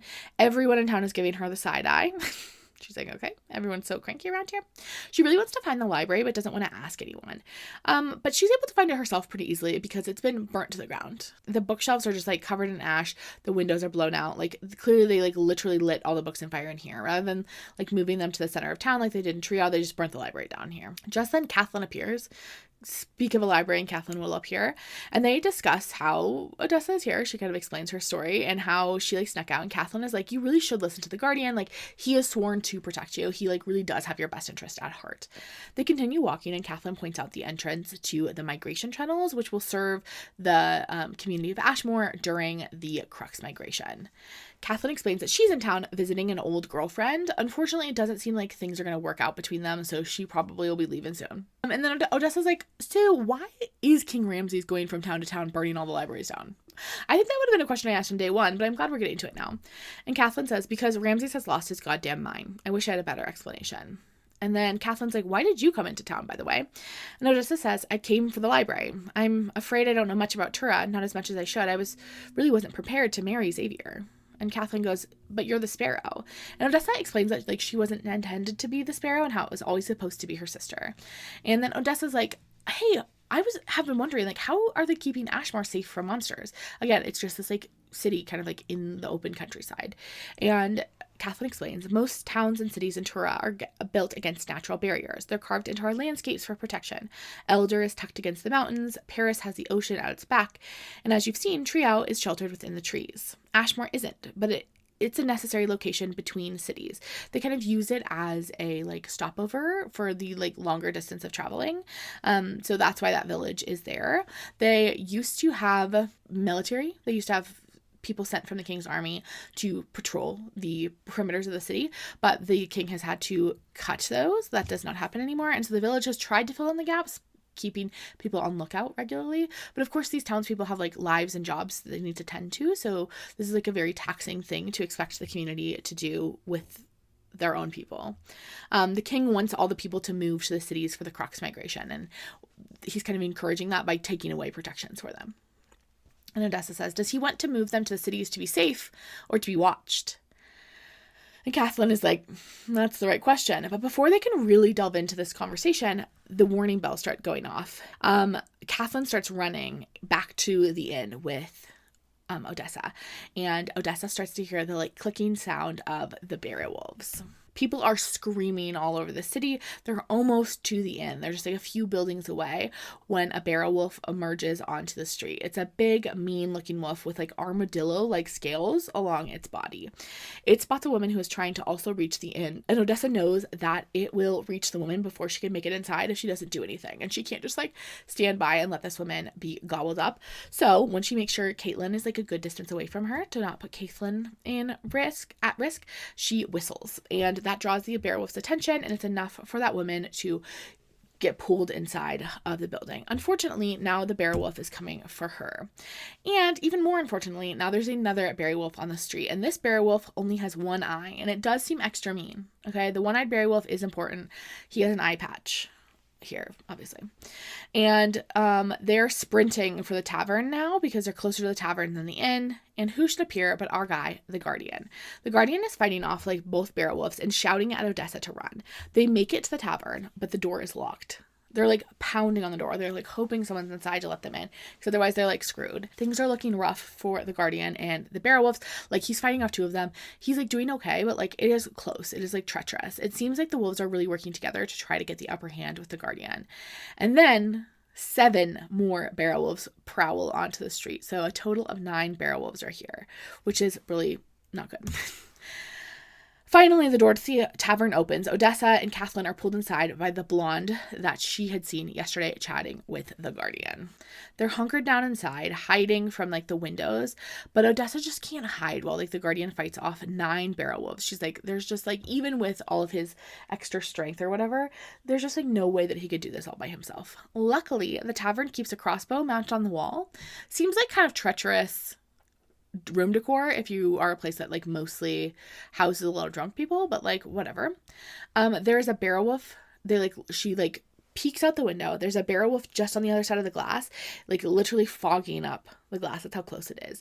And Odessa gets her crossbow ready. She's been practicing a little bit with a crossbow in the weapons master and trio, but this one is like much larger and heavier. It is clearly not designed for someone of Odessa's size. Just then, the bear wolf comes crashing through the glass and immediately goes for the blonde. It like bites her back and like shakes her, like kind of ripping her spine out. Okay.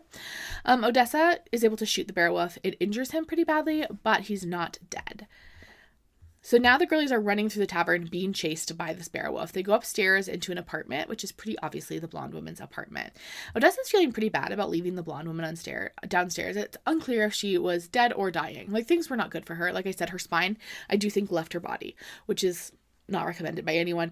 So, like, she's not doing well. There was no way that they were going to be able to, like, help her if she was alive. They just, like, needed to get themselves safe. They go up onto the second story, and there's this like little balcony, and the balcony is really rickety. Okay. Unfortunately, things are rough. Like, first the wolves, now the balcony's collapsing. Unrelated, but a bad news day. Bad news sort of day. Odessa climbs out on this rickety balcony. She starts shooting down the barrel wolves, and the balcony itself is kind of like halfway collapsing. The Guardian is like clearly annoyed with her being like out here because she should be inside hiding. But he's like pretty badly hurt, she can tell. He has like a big wound in his side. He's like leaking blood. But there are only 2 wolves left alive at this point. The one-eyed one and another one. And Odessa goes and shoots one of the wolves, but the one-eyed one runs off before she can get a shot in. He's like darting out of town. The Guardian stabs the last one through the heart. And Odessa's like, phew. She goes to like climb off this balcony, but unfortunately that's the moment the balcony collapses. Now she's like hanging down to the second story, and she realizes there's like no way for her to like get back up. She has a crossbow in one. She hasn't dropped the crossbow. She's holding onto the crossbow. And so I don't know why you wouldn't just drop the crossbow, but whatever. She holds onto the crossbow and drops onto the ground. She kind of like conks her head on the way down and lands on the ground, and she needs to get out of the way really quickly because the balcony is going to collapse on her head. She like stands up and she's kind of like trying to like get her bearings, but then the Guardian starts shouting at her because the bear wolf that they'd injured in the tavern is now jumping out of the window of the tavern and coming for Odessa. Luckily, the Guardian is able to reach her in time, and he does stab and kill the bear wolf before it gobbles Odessa up. And we see that this bear wolf has green blood. Now she's standing holding this crossbow. The Guardian is like completely covered in blood, and she knows she could kill him in this moment. Like, the Guardian seems to realize it too, because he says to her, "Do it. Look at me." And when she does look at him, he looks like a monster. I don't know what that's supposed to mean. I don't know. But she doesn't wind up killing him. By the time Kathleen bursts through the doors, the Guardian turns around. He's gone. Odessa heads back to her room at the end. This is hours and hours later. She's like pretty sad. We learn that 17 people died in the bear wolf attack, and lots more were injured. She actually winds up assisting in digging the grave for some of these deceased people, including the blonde woman. We learn her name was Sarai, and she had inherited the tavern about 6 months ago when her parents had both died on a trip to Paris. And she's just feeling pretty guilty about it because she knows that woman wouldn't have died if she wouldn't have been in town, because that woman wouldn't have opened the door of her tavern. The bear wolf would have never known she was there. She would have survived this. And I do think, like, her guilt is not incorrect. Like, again, she, like, really does love to put herself in dangerous, risky situations. And sometimes that means that there is collateral damage. And this woman just happened to be collateral damage. And, like, I don't think she should carry this weight in, like, a really real way into her future. Like, she didn't know this was going to happen. But it also was partially her fault. She hasn't seen the Guardian since the actual bear wolf attack. So it's been many, many hours since she's seen him. But he returns kind of at nightfall, and he's clearly, like, very drunk, but he clearly is also bathed because his hair is all wet. He's still covered in the green blood, though, because he only had one outfit. Odessa apologizes to him about Sarai, and he's like, you didn't bite her. You're not the one who did it. They're kind of, like, heading to sleep. Again, Guardian is on the floor with the pillow, and the Guardian says, stop staring at me, Sparrow. Go to sleep. And Odessa says, why do you call me Sparrow? And the Guardian says, because you're a bird. And Odessa goes, what? But the Guardian doesn't answer. Will we go to Alisaria before the migration? Odessa asks, and the Guardian says no. Odessa says, there was something wrong with those bear wolves, wasn't there? It was the green blood. And the Guardian says, yeah. And she says, what is it? What's wrong with them? And the Guardian says, Lysa. And Odessa's like, what does that mean? I've never heard of Lysa before. What is it? But unfortunately, the Guardian is already fast asleep, so we shall not find out. The next morning, Odessa wakes up. The Guardian is already gone. She heads down to the lobby, and Kathleen is waiting for her. She has brought Odessa a book on Turan customs and promises to bring her more books the next time they see each other. And she says, I don't think it'll be long. I think I'm going to be headed out of here pretty soon, wrapping things up with this ex-situationship. She heads outside and finds the Guardian chilling with a horse. The town is clearly, like, struggling after the Berry Wolf attack, and Odessa is like, the king should really send some of his rangers to protect these towns. The Guardian seems, like, annoyed at the suggestion, and Odessa is like, I have the right to ask just like any person in this kingdom, because, like, I'm a Turan. I was a Turan as soon as I signed that treaty. And the Guardian says, okay, and what do you suggest, my queen? What should we do about this? What solution do you propose that Xavier, myself, and all of our rangers have not already considered? And Odessa is like, okay, that's a great point. I just, like, assumed you guys hadn't thought about it. But maybe you have. The Guardian's like, get on the horse. And they are sharing a horse back to Trial, because obviously he didn't pack a second horse. He didn't know she was going to be here. And then they start out towards on the road out of town, and Odessa says, do you believe in the gods? This does kind of come out of a little bit of nowhere, but you gotta follow her thinking, follow her logic. And the Guardian says, why do you ask? And Odessa says, no man should have survived that fight yesterday. You have powers unlike anything I've ever seen. I guess I wanted to know if you believe the gods gave those powers to you as gifts. And the Guardian says, what you call gifts, I call a curse. Yes, I believe in the gods. I believe they watch us from their precious shades. I believe they are vindictive, manipulative bastards intent on tormenting us from their thrones. And they keep writing, and it comes out pretty quickly as they are riding out of town that they aren't actually headed back to Trial. They are going to head to Elder to meet up with Xavier. The Guardian wakes Odessa up on their ride just to show her a beautiful view of a river. And he talks about how his mother used to bring them there, and she used to make him, like, sit on the edge of the river to, like, calm down, to, like, center himself. And they're getting a little too close to kissing. The vibes are so romantic. Odessa is like, oh my gosh, I cannot kiss this man. I am married to somebody else. And so she is like, I hate you. You know, as you say to someone who you don't want to kiss. And, like, she's hoping this will diffuse things. It doesn't. It doesn't even make things weird. The Guardian just leans in a little closer, and he says, yes, you do. Don't you forget it.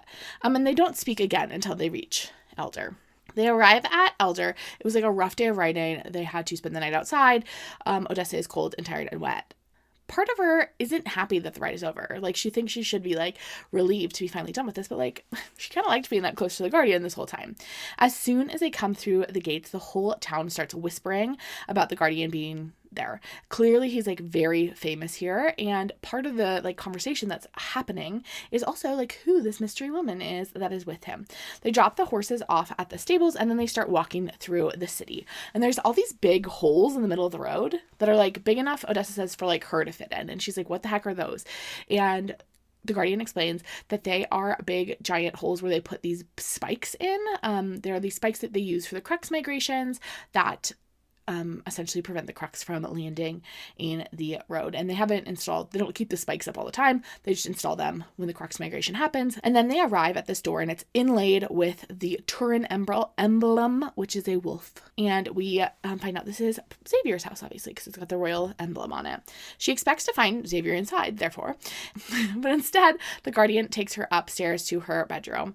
It has all of her stuff, like all of her trunks off the ship have been delivered there. It's fairly clear that she is not going back to Trial, that this was like eventually where she was ending up, and because of her little field trip that she decided to take, she's going to be moved here now. And Odessa's like, hey, so that's cool, but like what's going to happen to my ladies' maids? Like Brielle and Jocelyn are still back in Trial, and the Guardian says right now that they're going to stay in Trial. Like there's no plans to bring them there immediately.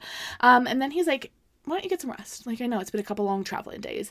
But she grabs his arm. She's not ready to be by herself yet. She's like grown quite attached to being right next to him. And they have a little moment where he apologizes for how he had grabbed her the night before when he had been drinking. And Odessa's like, don't worry about it. You didn't hurt me. And the Guardian says, maybe not, but I could have. Then he's like playing with her curls. And he says, you don't have to hide who you are here, Cross.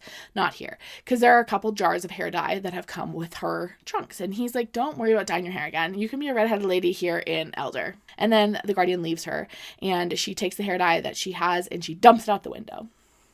She's going to be a redhead now. We catch up with Odessa 5 days later. She's like really settled in, and she's getting a knock on the door. And it's Evie. They play together most mornings. And I guess they used to play hide and seek, but they stopped because Evie, on the third day they were playing hide and seek, the rules were like she needed to stay in the house, but she had left the house and gone out into like the courtyard garden to play with kittens, and everyone got like really freaked out because they couldn't find her anywhere. Luella found her like pretty immediately once Odessa alerted Luella, but they don't play hide and seek anymore. And so Odessa suggests today they go to explore Elder because she hasn't really left the house much since she arrived in town. She would like to get a lay of this like fortress town that she is living in. And she's also noted that the wooden spikes are starting to be installed. She can see them. She sits in her window and she can look out and she can see the wooden spikes starting to be installed on the streets because they're, preparing for this crux migration. Evie and her have become like fast best friends now that she lives in Elder and is like hanging out with Evie regularly.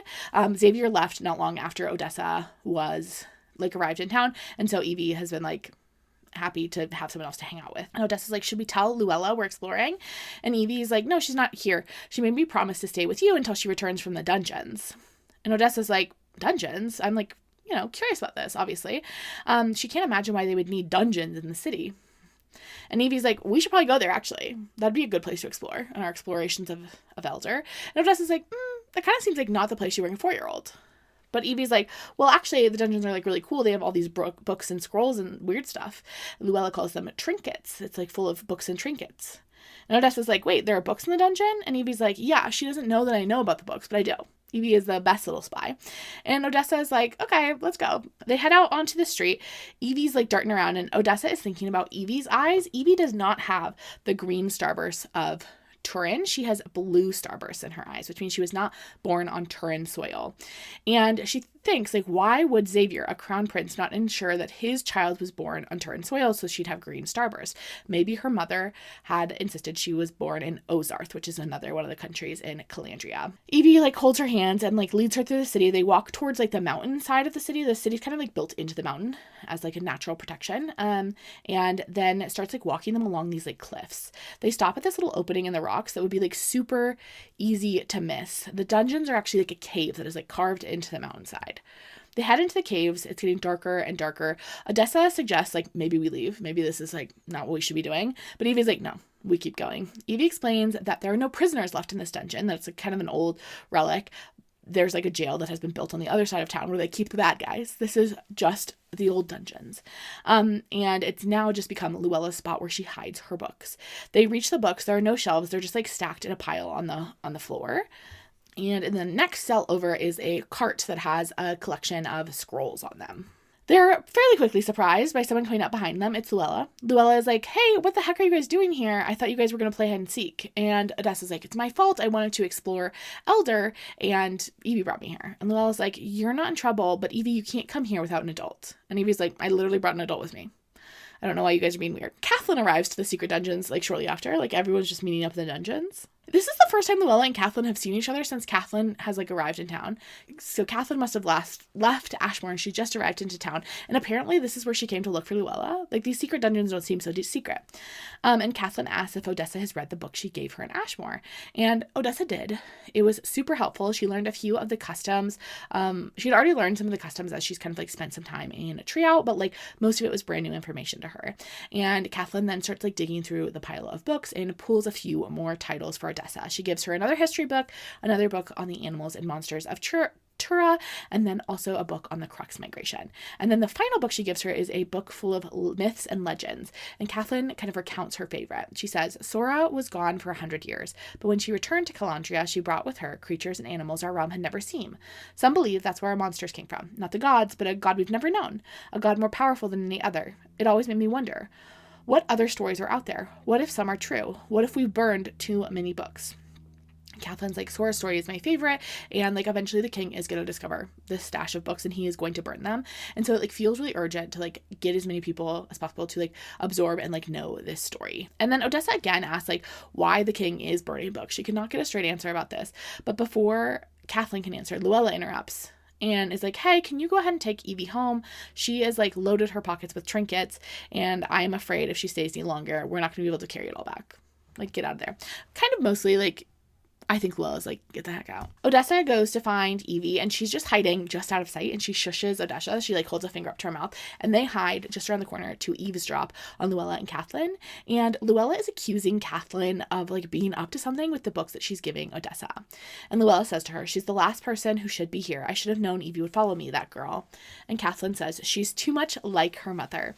If he finds out, there'll be hell to pay, and I've paid enough. And they start talking quieter so they can't be heard anymore. And so then Evie and Odessa decide, okay, eavesdropping time is up. They head back home. They head back to the house, and they're in the courtyard garden playing with the kittens when Evie's also doing like show and tell. She's emptying her pockets to show off her trinkets, which is also what I like to do when I return from like a shopping expedition. Anyone who's around, I got to show off my trinkets that I obtained. It's time for a little haul. She says, haul from the dungeons. Look at all the little trinkets I got. She pulls one out and she says, this is ferocious. The golden figure of the god of mischief's head glinted in the sun. He's my favorite god. And Odessa says, why does that not surprise me? You're not supposed to have a favorite god. And Evie just kisses the little trinket on the head and says, that's what Papa says. And speak of the devil and he shall appear. It's Xavier pops out of the corner and he says, and maybe you'll listen to me someday. Odessa is kind of sad that Xavier has arrived without the guardian. And then she kind of feels bad because this is the man that is her husband. So maybe she should be a little more excited to see him. But she's just like not. She like doesn't really care about this guy. And Xavier comments on how Odessa's hair is red now because all of her hair dye has washed out and she is not re-dyeing her hair. And Evie explains the story about how like Margot, her stepmother, had made her back in Quentis dye her hair brown, but she doesn't have to hide anymore. Xavier is clearly very much enjoying the fact that Evie and Odessa have become so close and are like such good friends at this point, and he invites Odessa to join them at dinner. And she agrees. She's like happy to see them at dinner, but she decides to give them some alone time in the afternoon. She heads up to her bedroom, and who should be there but the guardian himself. He's leaning against the wall outside of her door. We love a man who leans. And he tosses her like a sheathed sword, and she's like, she doesn't catch it, like falls to the ground, and Odessa says, what is this for? And the guardian says, my queen demanded a sword. And then he says, okay, let's go, it's time to get to training. She spends the next week learning how to use the sword at Elder's Training Center. We get like more like kind of training montage sort of things. The vibes are very flirty, and he ends their sessions when they get too flirty. But he does comment that her stamina does seem to be improving. Like, all of these training sessions are making things better. Again, like, if she's training 3 hours a day, I would certainly hope so. And she's like, hey, would you mind if I started writing again in the afternoons? And the guardian says, well, what did Xavier say when you asked him? And Odessa says, I didn't ask him, I'm asking you. And the guardian says, I'll mention it to Xavier. She was testing him. She was trying to see like who really is in charge. She's like interested in the dynamics between Xavier and the guardian, because it does not seem like a normal like prince guard sort of vibe. Also, she makes a note that she's starting to be able to read the guardian's eyes. His eyes change color like a mood ring, and he has emerald eyes in this moment. And she knows emerald eyes mean like a muse. It's like a positive emotion, where Hazel is like focused or annoyed, and Silver was rage. In general, Odessa is like much less notable around Elder than she ever was in Trio. A lot of people here don't know who she is, and so she can move around much more like freely without being like stopped or kind of like gawked at. But still, like no one is talking about Alisaria, and again, she's beginning to question like if this is a real place at all, because like not a soul has spoken about it. She's almost back home when she hears screaming. It's Evie. The Guardian is carrying her as she is like kicking and shouting and crying. And Evie is like, let me go. I'm going to go with him. And she's like trying to fight her way away from the Guardian. She tries to like get away from him, and he has to like set her down to like readjust her for a second. And he has to grab her again. And he's like, Evangeline. And Evie like stops fighting, and she just starts like sobbing, and she says, he always leaves me. I can fight. I can go hunting with him, please. And the Guardian says, it's not safe. And Evie says, but I am strong and brave. And the Guardian says, sometimes being strong and brave means staying behind and out of the fight. And then the Guardian suggests they do something fun since Xavier is leaving them again, and that he is actually planning a trip to Trio to go pick up Odessa's horse, Freya. Odessa has like really bonded with her horse, and she wants it back. And it's back in Trio. And Evie can come with them to Trio if she wants. But only if she promises to be good. And Evie is like, I want to go, but Odessa has to come with us. And the Guardian is like, of course, she can come with us. And they ask Odessa, and she agrees to come, obviously. What's she going to do, sit at her house? They head out to Trio. It's like a day-long journey between Elder and Trio. And Evie is actually having not fun. She like thought this was going to be fun, but it's kind of boring, to be honest.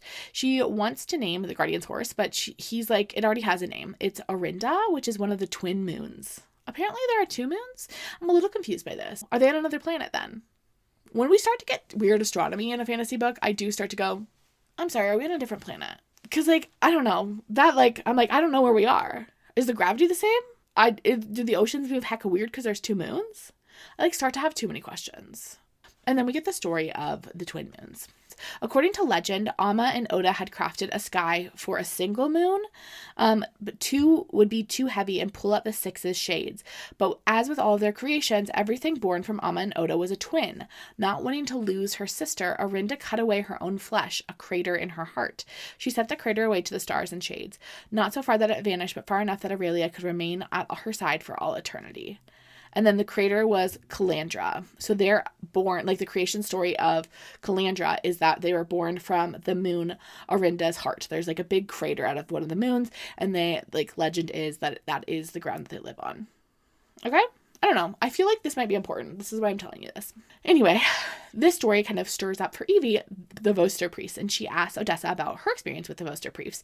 And Odessa explains that she's actually been around quite a lot of Vosters because her father is the king of Quensis. And Evie is shocked to find out that Odessa is a princess. This is not information that she was privy to. And Evie says, is that why you don't live in Quentis anymore? Because you got sent away. I got sent away a lot too because I'm a princess. And she kind of like cuts herself off because like clearly she's not supposed to tell anyone that she's a princess. This is top secret information. But Odessa like assures her like her secret is safe with her. And the Guardian is like, it's okay, you can tell Odessa. She's a safe person. But again, we don't run around telling everyone that you're a princess. And Odessa's like, I'm going to tell you my whole story one day about how I came to be here. And then Evie asks about Odessa's necklace. And this necklace I do think is like crucial. I want everyone to hold the necklace in their brain. It's like a circle with a wing. And she wears this necklace every day, and she says, it belonged to my mother. And so I wear it to like stay close to her. And then Evie starts to nod off. And so then we get a conversation between Odessa and the Guardian. And Odessa asks, how do you know where to go? The trees all look identical. Is there a map or something you've memorized? And the Guardian says, once you know the way, it's not hard to find. And Odessa is like bummed because like one of the things that she is here for is to find Alisaria, obviously. And so like a map would be super helpful in that journey. And then Odessa says, why didn't Luella come with us? And the Guardian says, no need, I'll watch Evie. And Odessa says, where is Xavier? Guardian answers, hunting monsters. Because of Lysa? Odessa asks. And the Guardian says, who told you that? And Odessa says, you did, in Ashmore, when you were drunk, right before you passed out on my floor with my pillow. And then he's like, okay. And he relents and kind of like fills her in on more details about Lysa. Lysa is this infection. They don't know much about it at all. Right now, their main goal is to prevent it from spreading. So it's this infection that infects the monsters. It turns their blood green and makes them like substantially like more ruthless and vicious. Xavier is often leaving to lead hunting parties to hunt the monsters with Lysa. There are kind of like 3 main hunting parties. There's the one run by Xavier, there's the one run by Houston, and there's one along the coast that is run by the captain of the ship that they were on. And we learn that Lysa spreads only by bite. It's like rabies. So it has to be spit to blood.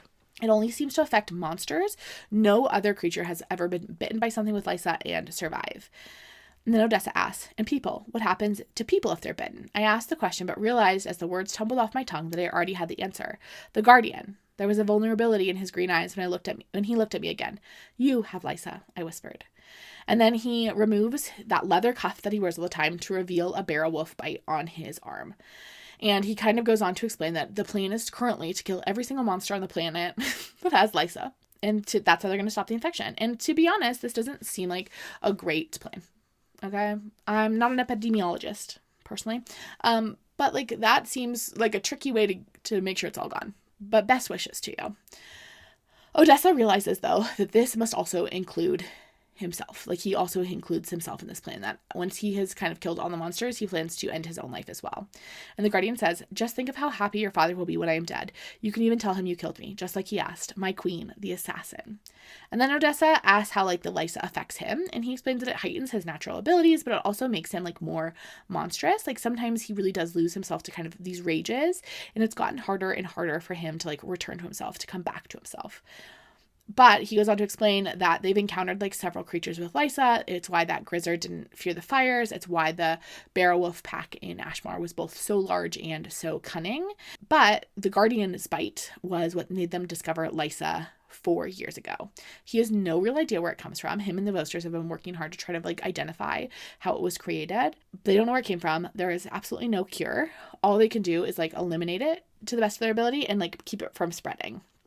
The high priest thinks it's some sort of mutation, a sickness that is like morphed over time to become stronger and stronger. And Odessa's like, okay, if this is such a priority, which it seems like it is, why is it just these like small hunting parties? Why haven't we gotten like the king's army involved in this hunting expeditions?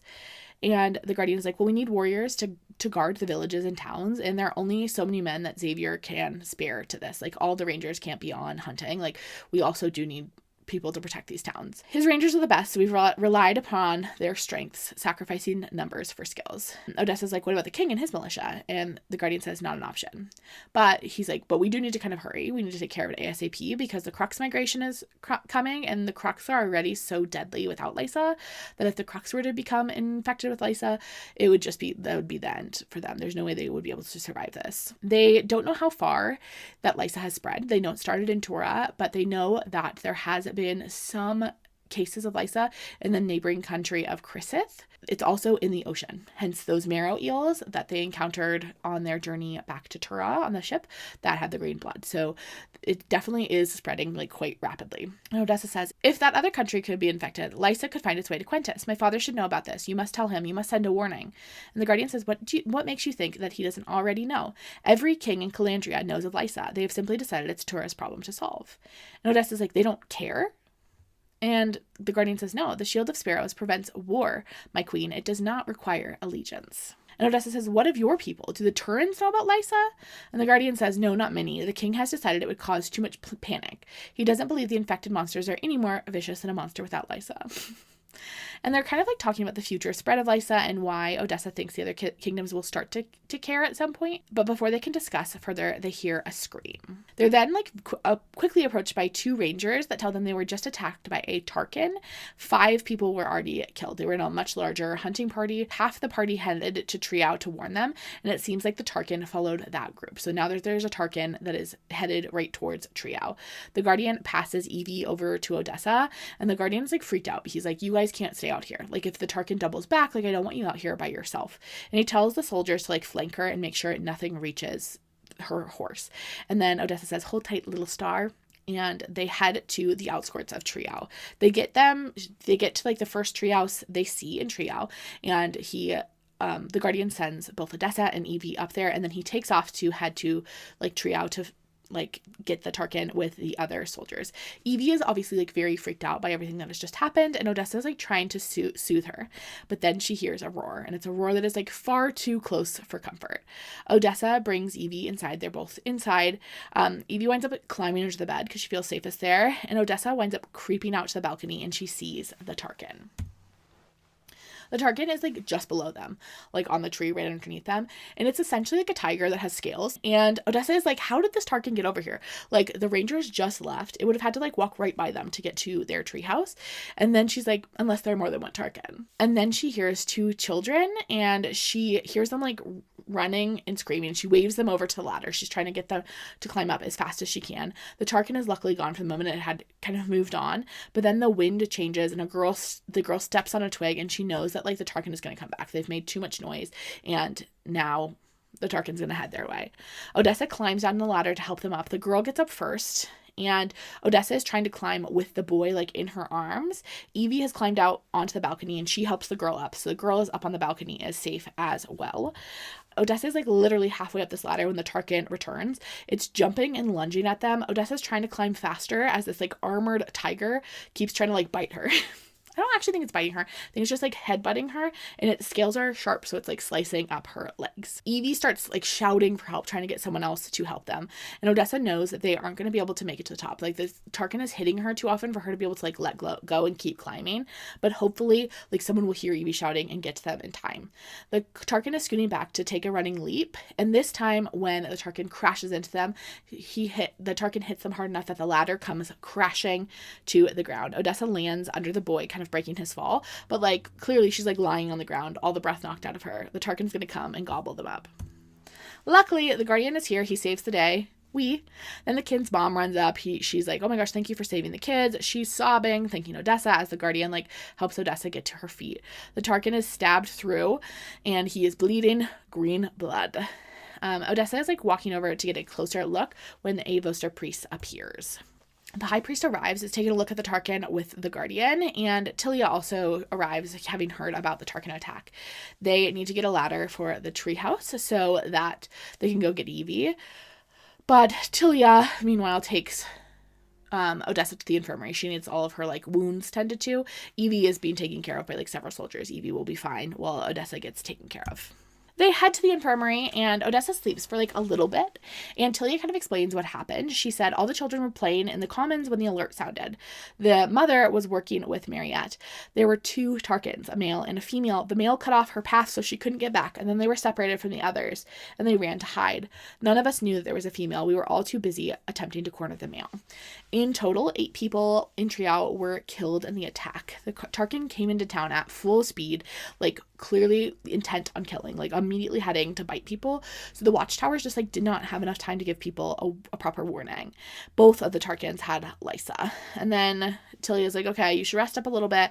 I'm going to go help with the cleanup because the town has kind of, not been in best shape after this attack. Odessa heads out like pretty immediately after Tilia leaves. She just like wants to be home in her own bed. But as she's leaving, she starts to feel that skin crawling feeling of a Voster priest being around. And she hears voices coming from one of the infirmary rooms. The door is cracked and she can see the Guardian sitting there with his shirt off and the High Priest in there with him. The Voster puts a hand on the Guardian's chest and the Guardian starts to like vibrate and he clearly is like in pain. He's like clenching his teeth. His like neck veins are popping out. Odessa gasps and like heads for the door. She's like gonna go help the Guardian. She thinks the High Priest is hurting him, but the High Priest like slams the door in her face, and she's like obviously like very suspicious of whatever is happening. But she winds up leaving the infirmary anyway. Brielle sees Odessa pretty soon after leaving the infirmary. Brielle's in pants now. She says, "One Entura." She has adjusted to her new life in Trial like pretty well now that she is living with Jocelyn. They spend the next hour kind of like catching up since she had never returned after escaping. So like Brielle helped her on this escape plan to get to Ashmore, and then she just like never came back, and it's been like a week and a half. But like nobody has really found out any new information. Then after about an hour, she does finally make it back to her treehouse where she finds Evie and the guards, and Evie is like curled up in Odessa's bed. She's still like pretty rattled, Evie is, and she tells Odessa that she's going to get a pet monster to protect her from the sick monsters. And then she asks if she can have a sleepover with Odessa, and Odessa's like, yeah, obviously, girl. And then they have dinner and baths, and once Evie's asleep, Odessa slips out onto her balcony. And the Guardian is waiting on his balcony for her. He checks in on Evie and makes sure that she's doing okay, and she mentions that she saw him with the High Priest. And the Guardian explains that the High Priest was siphoning Lysa from his blood. And Odessa goes, why? Does he think he can cure it? And the Guardian says, there is no cure, Sparrow. Get that notion out of your head. The High Priest has been trying to figure out where the disease came from and how it started. And the Guardian kind of explains some of the research they have been doing. Odessa thinks to herself, why would an infection have similarities to fennec tusk powder and carokin? That sounded like alchemy, not magic. The guardian stayed quiet. He gave me time to come to the realization on my own. And when it dawned, my knees nearly gave out. When you told me about it, I assumed Lysa was magic. Is it, or do you think someone created it? The guardian sighed. I don't know. But only the Vosters have magic, unless there's like people that have magic that nobody knows about. And Odessa's like, I need to help you figure out what's going on with this. And the guardian's like, no. And Odessa's like, please, I promise to listen. And I know now that when you give me an order, it's so I stay safe. Please let me try. Don't shut me out. I'm so tired of being the last to know what everyone already does. I'm not a warrior. I'm not a scholar or a healer or even a decent princess, but I am capable. I taught myself how to whistle. Girl, you have to listen to her. She taught herself how to whistle, how to shoot a crossbow with marginal accuracy. I haven't cut myself with my own knife or sword. Can I help? I want to. And the guardian agrees. Before they head to bed, he thanks her for saving those children. And that night, no one takes her rope ladder. She's allowed to come and go as she pleases now. She's training with Tilia again in the morning. She missed training with her, even though she's been getting beat up by Tilia this morning. She still missed it. She sees the guardian as Tilia and her are finishing up their training session. He had taken Evie over to the stables this morning for riding practice. And she follows him for a little bit, and then eventually the guardian is like, what do you want? And she's like, I want to come with you to wherever you're going. And he won't tell her where he's going, but she begs and begs and begs. And eventually he's like, fine. And he tells her that he is headed to the Tarkin den that was found by the scouting parties. The female Tarkin that attacked the camp had clearly just recently given birth. And so they're on the hunt for her cubs. She trips as they're talking, and he catches her, and she's like, don't touch me like that. I am married to another man. Anyway, they're headed to go see if they can find these cubs. The guardian doesn't actually think that the cubs would have Lysa because Lysa only spreads through bites. And he's like, I know for sure it doesn't spread, it's not an STI. It doesn't spread through adult activities because I have slept with someone. I slept with someone pretty immediately after I got Lysa, and she's good. They reach the Tarkin den and they find 3 dead baby Tarkins, and they starved to death. They were only a week old. And so without their mother, they starve fairly quickly. There's one left, and it's pretty weak, and the guardian is going to kill it. Obviously letting it starve to death is not very kind. This is a more merciful death. But Odessa says, I want to keep it. And the guardian is really reluctant, but he is okay. He finally relents, but he's I need to test to make sure it doesn't have Lysa before I let you take it. And she's well, when he's stronger, you can test. And he's no, I don't want it to bite you while you're sleeping or something, and you to get Lysa. I need to test this now. And so he tests it, and the tiger, or the Tarkin cub is free and clear.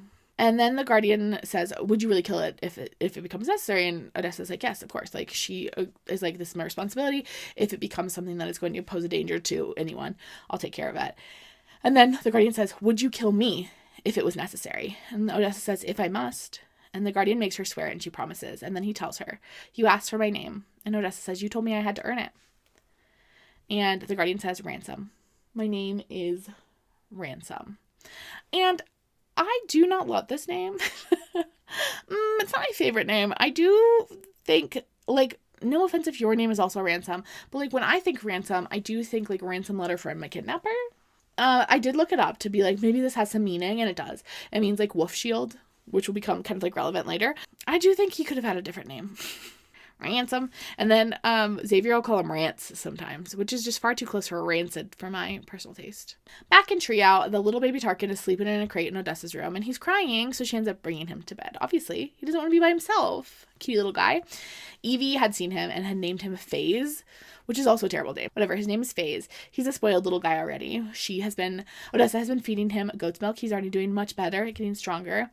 Evie had been taken back to Elder 2 days ago, but in the time that they were in Treeout together, Evie was obsessed with the little baby Tarkin. And she does treat Phase like it's her little pet monster. And then the guardian comes by and comments on the fact that the Tarkin is in bed with her. And she's like, yeah, obviously. And he's like, do you want to come with me to a nearby village to see a lion wick? He's like, it's going to be a hard ride, but you can come if you want. And she's like, for sure. And she's packing up Phase to come with her in a little sling. And the guardian's like, you can't bring him. And she's like, well, I can't leave him here. He needs to eat. And he's a top secret. Obviously, they don't want everyone in town knowing that she's a pet monster. So she has to bring Phase with her. They're headed to Ravelli.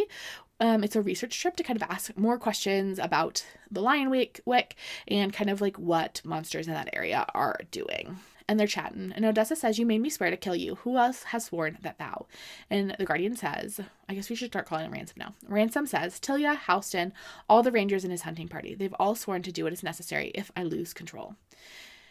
And Odessa asks, and Xavier? And the Guardian says, he was the first to promise me when my time comes for my death, I'd prefer it to be his blade. Odessa says, what if there's a cure? And Ransom goes, there isn't. I'll be out of your pretty hair before you know it. They arrive in Ravelli, which is made up of these log cabins that are like halfway buried underground. And they head straight to the inn. They do get 2 rooms this time. And then they head out immediately to a local blacksmith to see if he has any insight into who killed the Lionwick. Because if he makes weapons, he probably knows who used them. Ransom introduces Odessa as the princess, kind of to bring some attention to her and to get people to talk. The blacksmith explains that no one died during the Lionwick attack, but they did need 6 men to bring it down, which seems like a little abnormal for a Lionwick. And it was just like a little bit strange. And then he says that the paper man in town was like the first one to see it, and he got a big cut on his arm, but besides that, everyone was okay. And then the blacksmith goes on to say, he's from your kingdom, Highness, the smith said. Left Quintus after his wife was taken to the shades. He's been in Ravelli 6 months. Nice fellow, keeps to himself. Though I'm afraid not much happening around these parts that isn't shared first at the taverns. By the time he prints his papers, it's usually old news. This goes on to explain that this paperman is kind of obsessed with his suspicions around the king, particularly the king's militia. And the blacksmith's like, I've told him multiple times that like stories, like tales would get him more like money around here, but he's like very fixated on these suspicions around the king. They go to the paperman's house next. He's got an amber starburst in his eyes, which means he is from Quintus, and he greets them, but before they can talk, a young boy comes in and lets him know that there's a rumor that the Guardian is in town. And then Ransom asks about the Tarkin attack, and the little boy says he was in here working and saw it down the street. He took his crossbow and went after it, shot it clean in the gut, and it didn't stop. Took 6 men shooting at it to bring it down. The monster looked like a pincushion by the time it was dead. And Samuel explains that after he got that first shot in, the Lionwick kind of turned on him, and that's when he got that like cut, and it was from the Lionwick's tail. And he talks about the green blood, and he says that the Lionwick smelled like a stinky ginger bog. We also learn the 2 people's names. We learn that the little boy's name is Jonah, and we learn the man's name is Samuel Hayes. Hold on to that for just a second. Sam explains that he traveled a lot when his wife is alive, and they've come to Turan now to settle down now that she is gone. And when he does introduce himself, Samuel Hayes rings a bell for our girl Odessa. She immediately recognizes him as the man from who's like the author who wrote the book A Year in Quintus, that like pretty nasty book that called everyone in Quintus like liars and thieves. Odessa introduces herself as Odessa Cross, the princess of Quintus. And that's also the moment that FaZe decides to wake up and start whining. Jonah is so enthralled by the baby Tarkin, and so he asks to see the baby Tarkin. And the Guardian's like, actually, I like have a few more things I need to check out downtown. And Odessa's like, I'll stay here so Jonah can play with the Tarkin, but mostly so she can talk to Samuel about the book. She has questions about his views on Quintus. The Guardian leaves, and Odessa immediately is like, why did you write it? Why did you write A Year in Quintus? And Sam says, I was angry, lost in grief, bitter at how hard it was in the city, foolish enough to think that coin would solve our problems. Odessa says, you called us traitors and thieves. You accused my father of murdering my mother. Sam says, I'm sorry. I exploited a rumor from a drunk nobleman without proof. I embellished because I knew it would sell. And he explains that it sold enough to pay for him and Jonah's passage to Turan and to get them all set up here. So, like, he'd do it again. And then she asks about his suspicions around the king's militia. And Sam says, from what I've heard with visiting with families, it's not a single soldier who has gone to join this militia has written home. They enlist and all but disappear. Don't you find that strange? And he's like, it didn't used to be this way. And Odessa says, do all these men go to Alisaria? And Sam says, I'm not sure. I thought that maybe the mystery surrounding Alisaria was all an exaggeration, that once I arrived here, I'd learn it wasn't Colandria's best kept secret. But he's like dug and he hasn't not been able to find much information about Alisaria at all. And he's kind of decided to kind of give up on that because it's more important to him to keep his son Jonah safe rather than to learn the truth about Alisaria. And Sam continues and says, but there is a woman in Ravelli who has been there. According to her, the road is treacherous. It is guarded by a stone wall, and the only way to be granted entrance through the gates is by a blood oath. Sam also tells her that maps are illegal in Turan and punishable by death. He goes on to explain that Paris acts as the capital for all practical reasons. It is like the political center, the economic central, the trade center of Turan. But it seems like the real wealth of the kingdom is kept behind the gates of Alisaria. She's like, okay, thank you. And then heads grabs Faze and heads to go meet up with Ransom. Ransom confirms that the Lion Wick did indeed have Lysa, and the number of attacks in the area has increased over the past few months. Odessa explains that Samuel mentioned that most of Tura's alchemists and scholars live in Alisaria. What if someone in the capital is the source? And Ransom says, no one in Alisaria created Lysa. You know nothing about the city cross. Don't bring it up again. He's so weird about this freaking city. And then Ransom tells her that they will leave tomorrow at dawn because the king is coming and they need to be gone before he gets there. Odessa asks if Ransom has a problem with the king, but he kind of like just avoids answering the question entirely. Odessa is up at dawn, ready to leave, but it's too late. The king has arrived. The riders like flood into the city in a blink. And Ransom says to Odessa to get on her horse and to not say a word. As Ramses arrives, it is confusing that we have Ransom and Ramses. I will stumble over their names. Ransom and Ramses just stare at each other for a second. Then Ransom looks at Odessa and says, "You're the bride prize, the sparrow." And Odessa says, "I have a name. So much for not talking." Ransom like glares at her because like, "Girl, you promised you wouldn't talk. What are you doing?"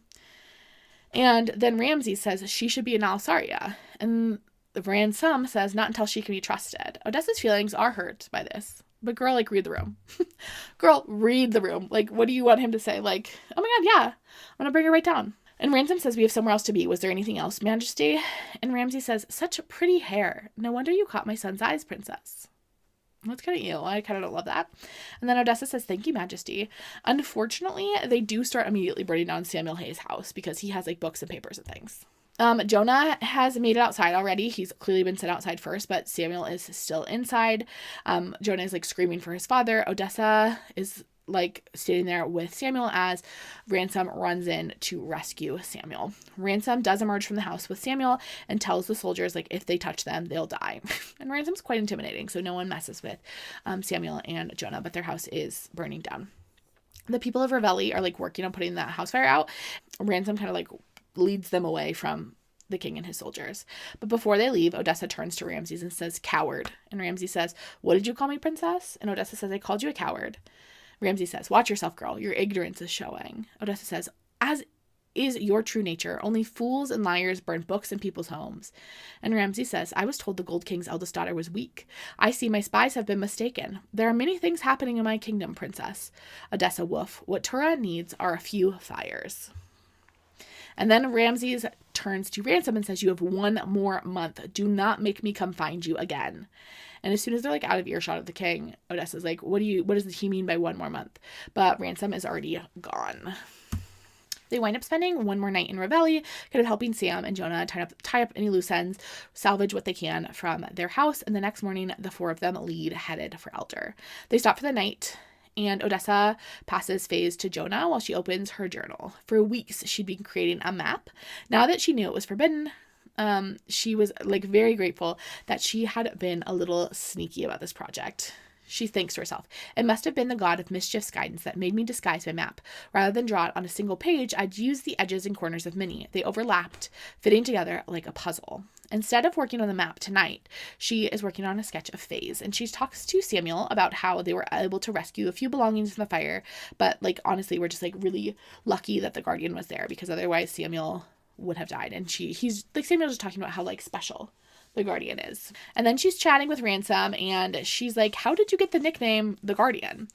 And he explains that he had been along the coast not long after he had been bitten, hunting that one-eyed berry wolf that had been the one to bite him right after he got bitten, so about 4 years ago.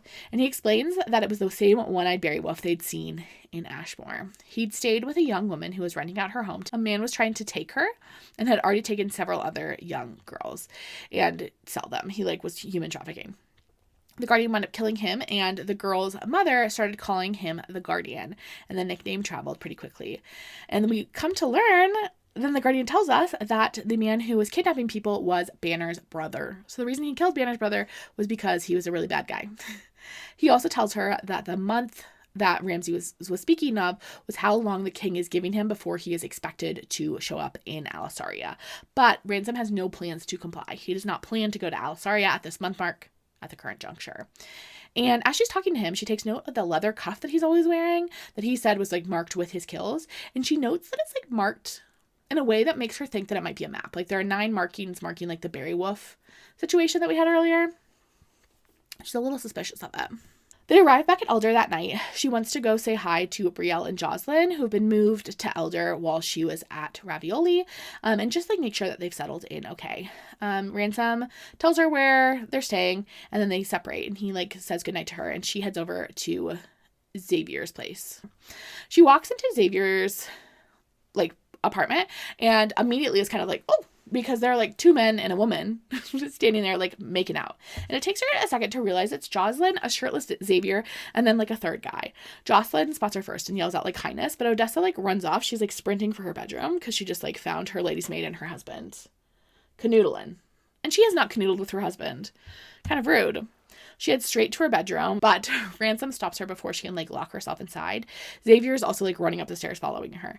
And Xavier turns to Ransom and he says, "I'm sorry, Rance."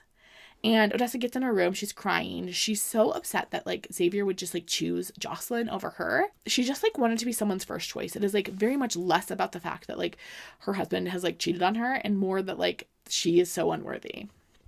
Ransom comes inside and she's like, "Did you know?" And Ransom says, "No, Xavier just told me. Will you look at me?" Odessa asks him to leave and he's like, "You seem really upset." And Odessa's like, "Yeah, I mean, like I am, but I also am kind of like relieved because she's feeling a little less guilty now that she's had so many romantic feelings about the Guardian, about Ransom.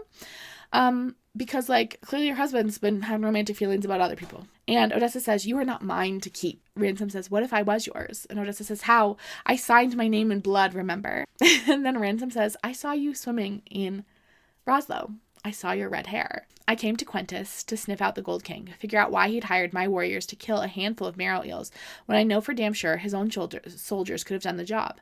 I came to set eyes on the daughter who'd become the Turan queen, but then I saw you and everything changed." And Odessa says, "What did you do?" And the Guardian says, "I decided to set you free." And Odessa's like, "I'm not free. I'm in twice as many shackles as before. Now I'm tied to 2 kingdoms instead of just 1. Like, I'm now like chained to Xavier through the Shield of Sparrows." And Ransom goes, "You are not chained to Xavier." And Odessa says, "There's a treaty out there somewhere on this continent that proves otherwise." And Ransom says, "Who did you exchange vows with, Odessa?" And Odessa realizes that Ransom did all of the talking back in Roslo. She exchanged vows with him. The treaty, and then he explains, the treaty was signed in his blood. If she would have looked closely, the blood was green. The high priest was the only one who knew the truth. Obviously, like, besides Ransom and Xavier. He is the actual crown prince of Tura. And Odessa goes, "It's all been a ruse!" And Ransom says, "Not all of it. You have always been my queen."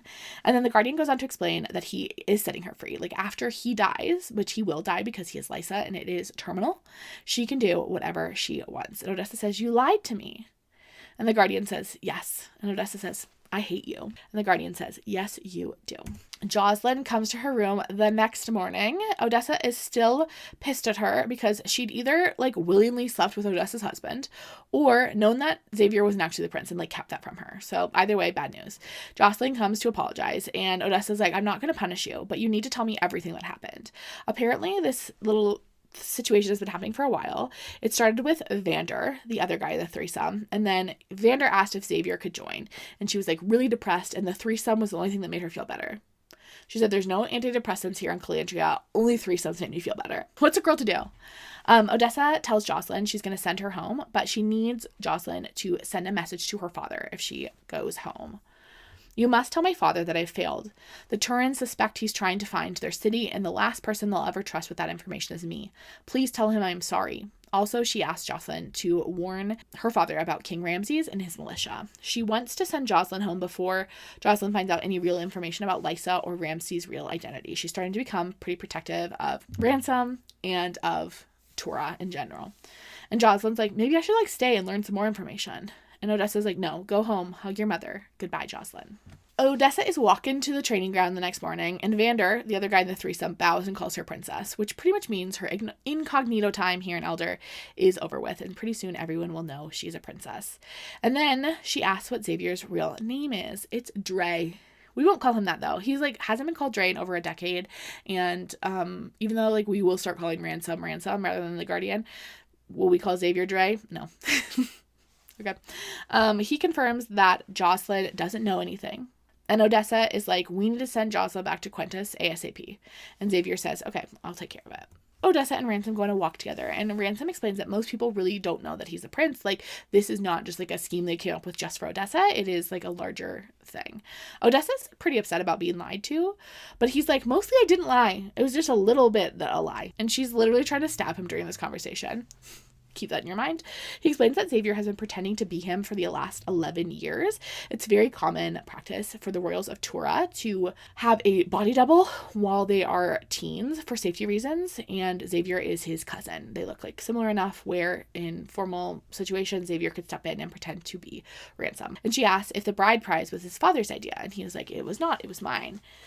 He goes on to say, it was mine. Your father plans to invade Tura. He's desperate to find Alisaria, and I was always going to have to satisfy the Shield of Sparrows with a union to his daughter. We've known for years that he's been training your sister as a spy. She's almost as good at throwing knives as Banner. I needed a way to choose a different sparrow. The weaker daughter, Odessa says. Ransom says, you are not weak. I knew that the moment you jumped off that cliff. And Odessa says, I hate you. You said this was for my freedom, but you don't give a damn about my life. I am just some pawn in your sick, twisted game. You used me to manipulate my father and yours. And Ransom says, you are not a pawn, Odessa. Not to me. You are the sparrow. You are my queen. You are the future queen of Tura. And Odessa is like, everyone thinks I'm married to a different man. At least you're lying to everyone, but you should have told me the truth. And he's like grabbed her now and holding her still so she can't like punch him try to stab him anymore. And he says, I can't tell people the truth. I am dying from the same infection that is sending monsters in to destroy their towns.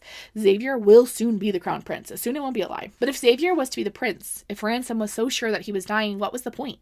To have him and lose him, to break my heart to 1,000 pieces when I had to go back to pretending. Why give me this hope only to rip it away? If Ransom died, I'd never be free. I would be left to mourn his ghost for the rest of my days. My eyes filled with tears as I stared at him. At the man who I'd believed down to my bones wouldn't hurt me. I guess I was a fool. Why would you make me suffer losing you? I swiped at the tears that tumbled down my cheeks. Why not let me stay believing I was Xavier's wife? Ransom closed the gap between us in a single stride, his hands framing my face, fingertips diving into my hair. His eyes changed as they searched mine. Not silver, not hazel, not even emerald green. They turned gold. The same gold I saw in my mirror each morning. You're mine, Odessa. It was a growl, more animal than human, and the shiver that cascaded down my spine might as well have been my own blades cleaving me in two. Okay, I can kind of get on board with that. You're mine, Odessa. Odessa is not as sold as I am by the little speech. She tries to start stabbing again, but this time she is not stopped by Ransom or by herself. The treaty itself, the magic of the treaty stops her. She like literally cannot stab him. So she drops her knives and then just starts beating him. She starts just like punching him. Okay. And Ransom just like takes the punches for a little while.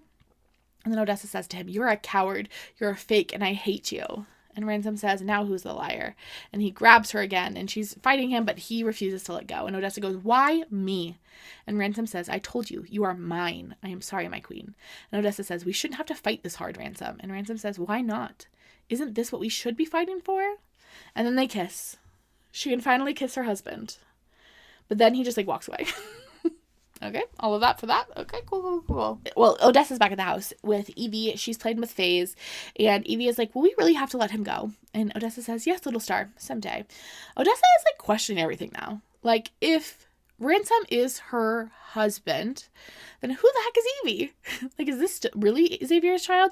Is it actually Ransom's child? Like, who is this? Jocelyn's already been sent home. She's already on the boat out of here. Luella comes to pick up Evie for lessons. Evie's whining, but Odessa is like, it's important that you learn how to read. She is 4, mind you. Like, I do think maybe girl has too many lessons. Bold opinion, but she seems to be in lessons like a lot, and she is 4. For lessons for a 4-year-old, you should have lessons for like maybe an hour a day. That's plenty. I think maybe she just like needs some friends that are also 4.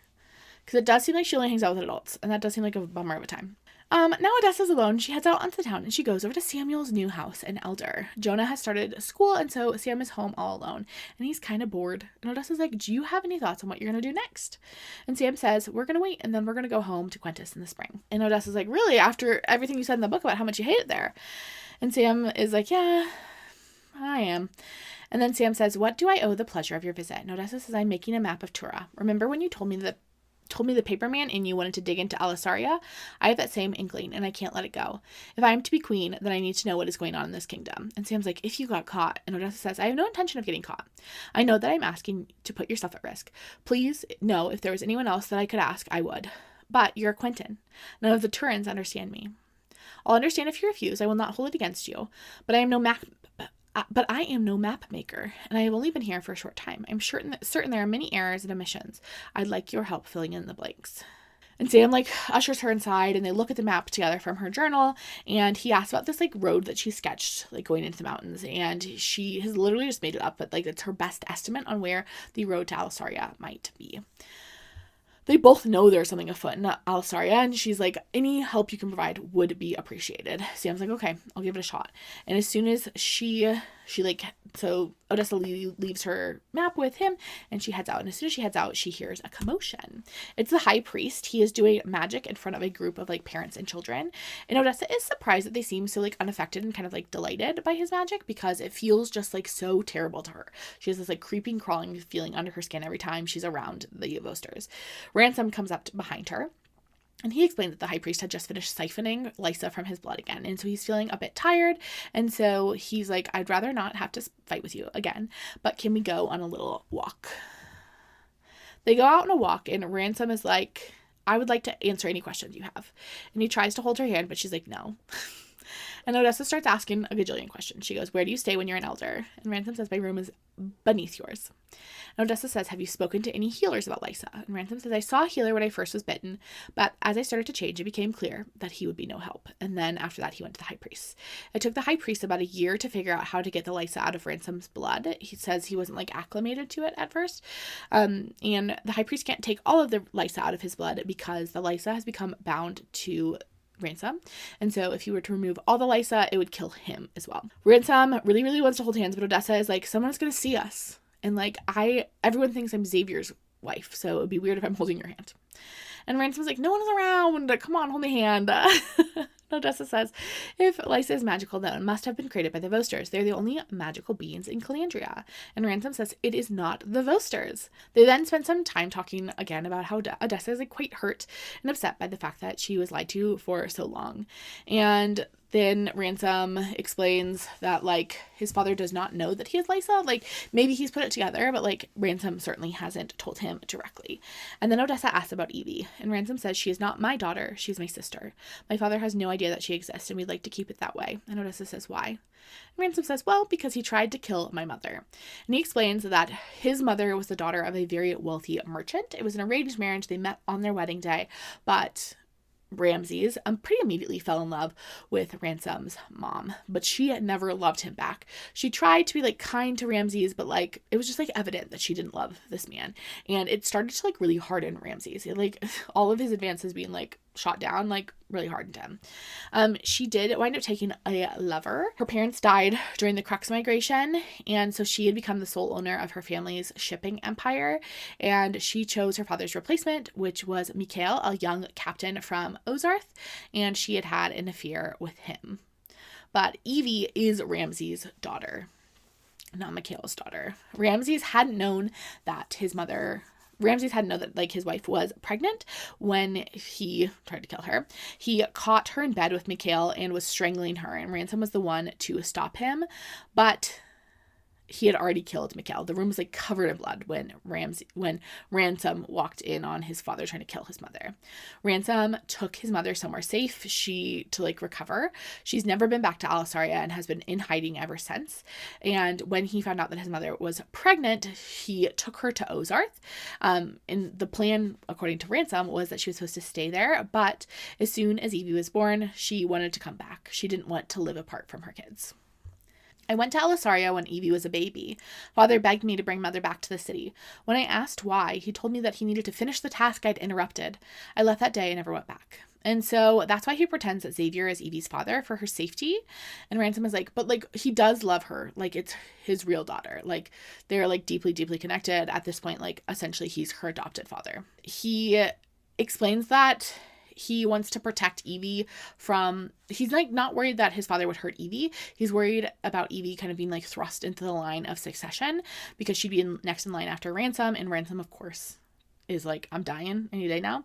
And he wants Evie to have a choice in the matter of whether she like becomes like a royal or not. And Odessa's like, why not have him claim her as a daughter? Why make him call him Xavier, not Papa? And Ransom explains, for her protection. When she was born, it seemed like the best option. If people believe she's of a royal bloodline, then she'll always be a target. We have done our best to make them think she was born to a woman in Ozarth who died in childbirth, and that Xavier has decided to raise her on his own.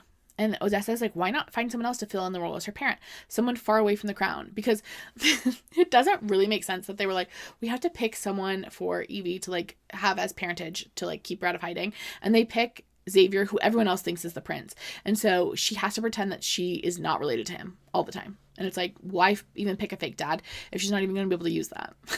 That doesn't make any sense. He explains, Xavier was with us when I brought Mother back from Ozark. He took one look at the child and she was his. It didn't matter then. I was the prince. He was Dre, a ranger, and my cousin. What do you mean he looked at her and said, that's my kid? Her mom's standing right there. You can't just say that about kids you see in the street. Like, what do you mean? She's like, not a puppy. This is the worst explanation I've ever heard. Whatever. Ransom says, there's a storm coming, more than the Crux migration. I believe your father has found a way to break the Shield of Sparrows. And Odessa goes, how? And Ransom says, by killing the Voster. End the Brotherhood and their magic. You end their magic bonds. And Odessa says, you can't kill a Voster. And Ransom says he will try. Ransom thinks that Odessa's dad essentially wants to start a war and just kind of wait it out. He's in the best position because of his location. He only shares one border with another country, and so it'll be easiest for him to defend his lands, and he can wait for everyone else to like kind of like burn themselves out and then just like take over the whole thing. And then Odessa says, well, even if he could figure out a way to kill the Vosters, no one even knows where they live. And then Ransom is making a little face, and Odessa goes, husband, you know where the Vosters live, don't you? He doesn't say anything, but she suspects the answer is Alisaria. Ransom explains that if Quintus comes for the Vosters, Ramses will protect them, like that it will be the beginning of a war. And Odessa asks if the book burning is to hide information from potential attacks, and Ramses says, I don't know. Nothing really makes sense when it comes to my father these days, and aside from going to Alisaria to find out, he is all but lost to me at the moment. He is not the king or the man I knew. He might be trying to hide information, to keep Lysa a secret, and not send people into pandemonium, or he's burning books to provoke and punish my mother. After I took her from Alisaria, he set her library ablaze. Nearly took out an entire wing of the castle. It was her favorite place, and he knows she's hiding somewhere. I think he hopes that she'll try to stop him one of these days. I don't feel like we get a clear answer on why he's burning books in this book at all. And I do think that it is hilarious that like one of the like really real theories we have around why he's burning books is just like to get back at his ex-wife, who may or may not be in the country. Like he has no idea where she is, and he's like, I'm gonna burn all the books because she liked books. Okay, that's kind of cuckoo bananas. I don't trust you, my friend. Odessa asks if the growing militia is preparing for the potential attacks from Quintus, and Ransom's like, no, it's actually pretty standard for the king to build up his military before a Crux migration. And then she questions him on the plans to bring everyone to the city, and he comments on the death toll from the last Crux migration when people stayed in their homes. He's like, I don't necessarily agree with my father, but I understand this desire to keep everyone in safer locations. And Odessa says, I wish there were a way to stop the migrations to effectively fight the Crux. And Ransom goes, me too. They walk back to the house together. And Odessa's like, why did you tell me all this? And Ransom says, I cannot trust you with all of my truths, Odessa, but I will give you as many as possible. He kisses her again, but then there is a scream. He starts running towards the scream, telling Odessa to wait back at the house, but she doesn't listen, heading inside to grab her knives. She sees Evie and tells her to stay put and keep Faze safe. And she runs towards the courtyard, thinking that the Vosters that had been doing the little magic probably turned on the people and started attacking them. Nope. In fact, there are berry wolves in Elder. The gates of Elder remain open during the day so people can come and go, and the berry wolves just kind of like strolled in and are goblin people. Ransom has a sword, and he's fighting them, but he is pretty sluggish still after his treatment with the high priest. The high priest is also fighting the berry wolves with his magic, stabbing them with ice shards. And meanwhile, Ransom is shouting for men to get up there and get the gates closed. Xavier is here now too. There are 30 berry wolves in town. Odessa has never seen so many monsters in one place. Odessa sees like a teen girl hiding behind a crux spike, and she's like, that's not gonna help if the berry wolf comes. And so she's trying to like shove her and get her inside. And then she runs over to a soldier who has like a gaping wound in his side. She's trying to help him inside too. get him into the stables. They're pretty close to the stables. And then she sees a little boy crying over his mother's dead body, and she races for him. Ransom sees her running towards that boy, and he starts shouting at her to like turn away, don't do it. And then she sees the one-eyed berry wolf, the one that bit Ransom, and it like looks at Odessa, and then it looks at the boy, and it goes straight for the boy, and it bites the boy's head off. Yep. And then Ransom goes, run, Odessa, run. She starts running as the one-eyed berry wolf starts chasing her and seems to tell other berry wolves to like, get this one, get this girl. The high priest winds up saving her, kind of getting between her and the berry wolves just as they like start to get the gates closed. As the gates start closing, a bunch of the berry wolves run out and leave. So like part of the pack has left. They've killed also several in the city. Ransom like runs over, scoops up Odessa, who is like sobbing over the fact that she just watched a little boy get his head bit off, and he like confirms that she's okay, and then he gives her like one more hug, and then he heads out the gates. He's got monsters to go kill. It's been a week and a half next time we see Odessa since the bear wolf attack. Xavier, Ransom, the high priest, and the rangers have been out hunting the bear wolves pretty consistently since then. Despite not knowing the details, Evie is like quite nervous after the attack. Sam kind of pops in, and Odessa sends Evie to Luella's place for her lessons. The gates have now been closed during the day. They used to be kept open all the time, like I said. Now they're getting closed and just opened when people are coming and going. Kind of everyone is rattled by this attack because it was just like so many wolves in the city. Like just is not something that typically happens. Sam is also pretty rattled by the attack, just kind of like not anticipating this level of monster presence. I don't think anyone was, but he's mostly come to give her an updated version of her map. He's erased any attempts that she's made at locating Alisaria though. He's like, that is just like too dangerous. This map enough is like dangerous, but like trying to put Alisaria on there, that's enough to like for sure get you killed. She's like really frustrated by the fact that he really didn't help her find Alisaria at all, but based on where there are gaps, she knows it must be somewhere north of Elder. And she like really wants to see Ransom's cuff because she really starts to think that Ransom's cuff is a map. And maybe he knows where Alisaria is because obviously he's been there. It probably will be on the map. Sam winds up leaving, and she winds up burning both her map and Sam's map. I like don't really understand what Sam did to help, but whatever. And then she's like petting FaZe. FaZe is getting like a lot bigger. It is really starting to be a question of like, he's not ready to go out yet. He can't hunt by himself, but like we're getting there. He is like starting to kind of nip at Evie, and Odessa knows that the moment he draws blood from anyone, like he's gonna have to go. And she's not ready for it. She hopes it's not soon. Odessa's out on a walk, and she sees a group of warriors come through the gate. It's Halston's group, including Tilia. Tilia has been brought to Elder because she's pregnant, and climbing in and out of tree houses on rope ladders is tricky when you're pregnant. Tilia also tells Odessa that the rest of the rangers should be coming soon, but they did not find the bear wolf pack. Tilia's like, Ransom will not stop hunting until he finds them, obviously, because remember, his goal is to kill all monsters, so he's got to find these monsters. That's included in all. Just then, Ransom rides into town, Xavier right behind him. Xavier's in a little sling because apparently he dislocated his shoulder, and he's actually been in trial for the past couple days recuperating. Along with the other soldiers, they bring in 2 men on stretchers. Tilia kind of explains that they had wandered in, these 2 like unnamed men had wandered into Trial 3 days ago, and they pretty immediately had taken ill and like become unconscious, and no one had been able to wake them since. And Odessa's like, do they have Lysa? And Tilia's like, no, they've been checked very carefully for bites. There's nothing. It just seems like they might be just dehydrated or something. Tilia leaves her, and then Ransom comes up to her. She's so relieved to see him, but then the high priest walks like behind him and kind of ruins any sense of ease. And Ransom notices her change in demeanor and asks about it, but she doesn't tell him about like her experience with the boasters. But then Brother Dime walks up, and he's standing like right next to them, next to the high priest. And the high priest comes up and just like grabs her hand, and it hurts her so badly. She's never actually touched a high priest because she like stayed as far away from them as she could. And that creepy crawling feeling is like multiplied times 1,000 when she's touching him. She says it feels like being like stabbed, and she's like shouting at him to stop, but he just like grabs her tighter because she's like pulling away and kind of like almost falling over, and it seems like he's trying to like steady her because he doesn't know what's going on. And Ransom says, let her go now. And Ransom says, what the hell are you doing? The high priest just ignores that and turns to Brother Dime and says, did you know? And Brother Dime says, I thought she was simply frightened like so many others. And the high priest goes, who is your mother, child? And Odessa says, my mother? But before we can really dig into that, Luella runs into the square asking for Xavier because Evie has vanished. Evie is gone. She's nowhere to be found. They fan out looking for her everywhere. And Odessa is like very concerned because she's like, Evie wants to be a warrior. She wants to hunt monsters like Xavier. But Ransom assures her, like, the guards are never going to let the little girl out of the gate by herself. But Luella is like, oh my god, the escape tunnels from the migration tunnel. Like, we should go check. So they run out of the city walls towards where, like, the tunnel lets out into the forest. And they're all shouting her name when they hear a whistle. One of the signals from Trio, and it's Kathleen with Evie. She found her on the road near the tunnel hatch. Xavier lectures her about leaving the fortress, and everyone heads back inside. And Kathleen says, that child was born to fly. You all will need to be mindful not to clip her wings. And Ransom says, it's more important to keep her safe. And Kathleen says, you must find a way to accomplish both, or you will lose her to the wind. I, like, get that, and, like, this would maybe make more sense if she was not 4. Like, sorry, 4-year-olds can't have adventures by themselves.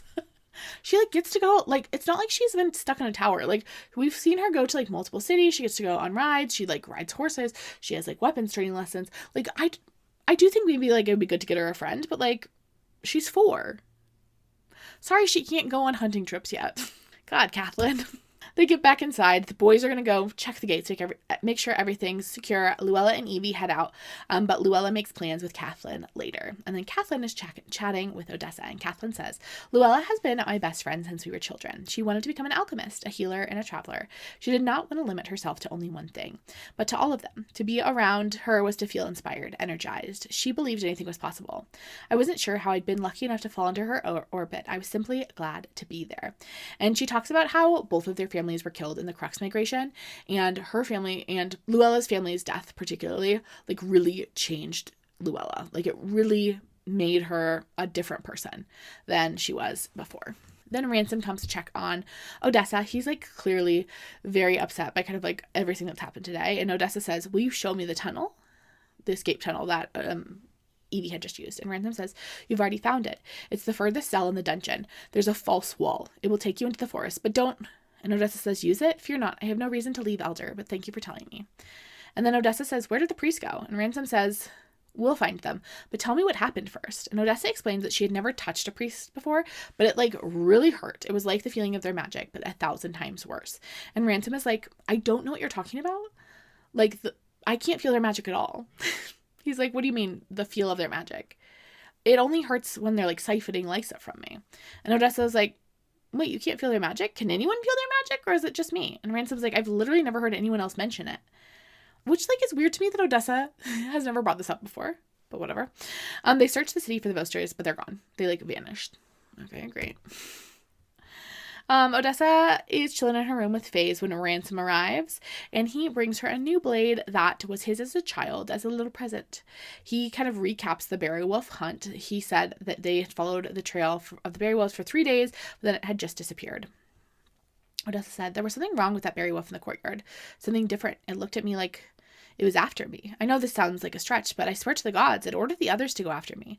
I can't even believe I'm saying this out loud. It's a monster, mindless and ruled by bloodlust, but I can't stop seeing its eye, hearing those clicks. What if it's me? And he brings up that she's encountered kind of a lot of monsters, even Faze, and they all seem kind of, like, drawn to her in a weird way. And Ransom's like, it's just a theory. And he's like, I don't know why, like, what would cause them to be attracted to you, but, like, he started thinking about it after that incident with the Voster. He tells her, like, it isn't her fault, but Odessa's like, I think I should leave. Like, I shouldn't be around this many people if I'm a monster magnet. And Ramses is like, no. And then Odessa's like, okay, well, then we need to test to see if it is me. Like, I can't just put people at risk. And Ransom says, no, it's not your choice. And then she starts talking about freedom, and he starts talking about how he's a duty to keep her safe as her husband, etc. But Ransom does often offer to take her back to Quintus. He says, if you feel like you are not safe here, I will take you back to Quintus. And Odessa says, no. And Ramsey says, good, I have no desire to live in Quintus. And Odessa says, what? And Ransom says, you are mine. Even if we are kingdoms apart, you are mine, but I'd rather not be a kingdom apart. Odessa says, you can't live, Tura. And Ransom says, when I am nothing but dust and ash, Tura will endure. I do not need a crown, and I have made my peace with my destiny. But before I step into my grave, my choice is you. Ugh. And then they sleep together for the first time. It's very cute, very sweet. The next morning, Odessa is out on the balcony reading when Ransom comes and finds her. She's reading some of the new books Kathleen brought for her. She's currently reading a book about Colandrian folklore and looking for something about the Chain of Sevens.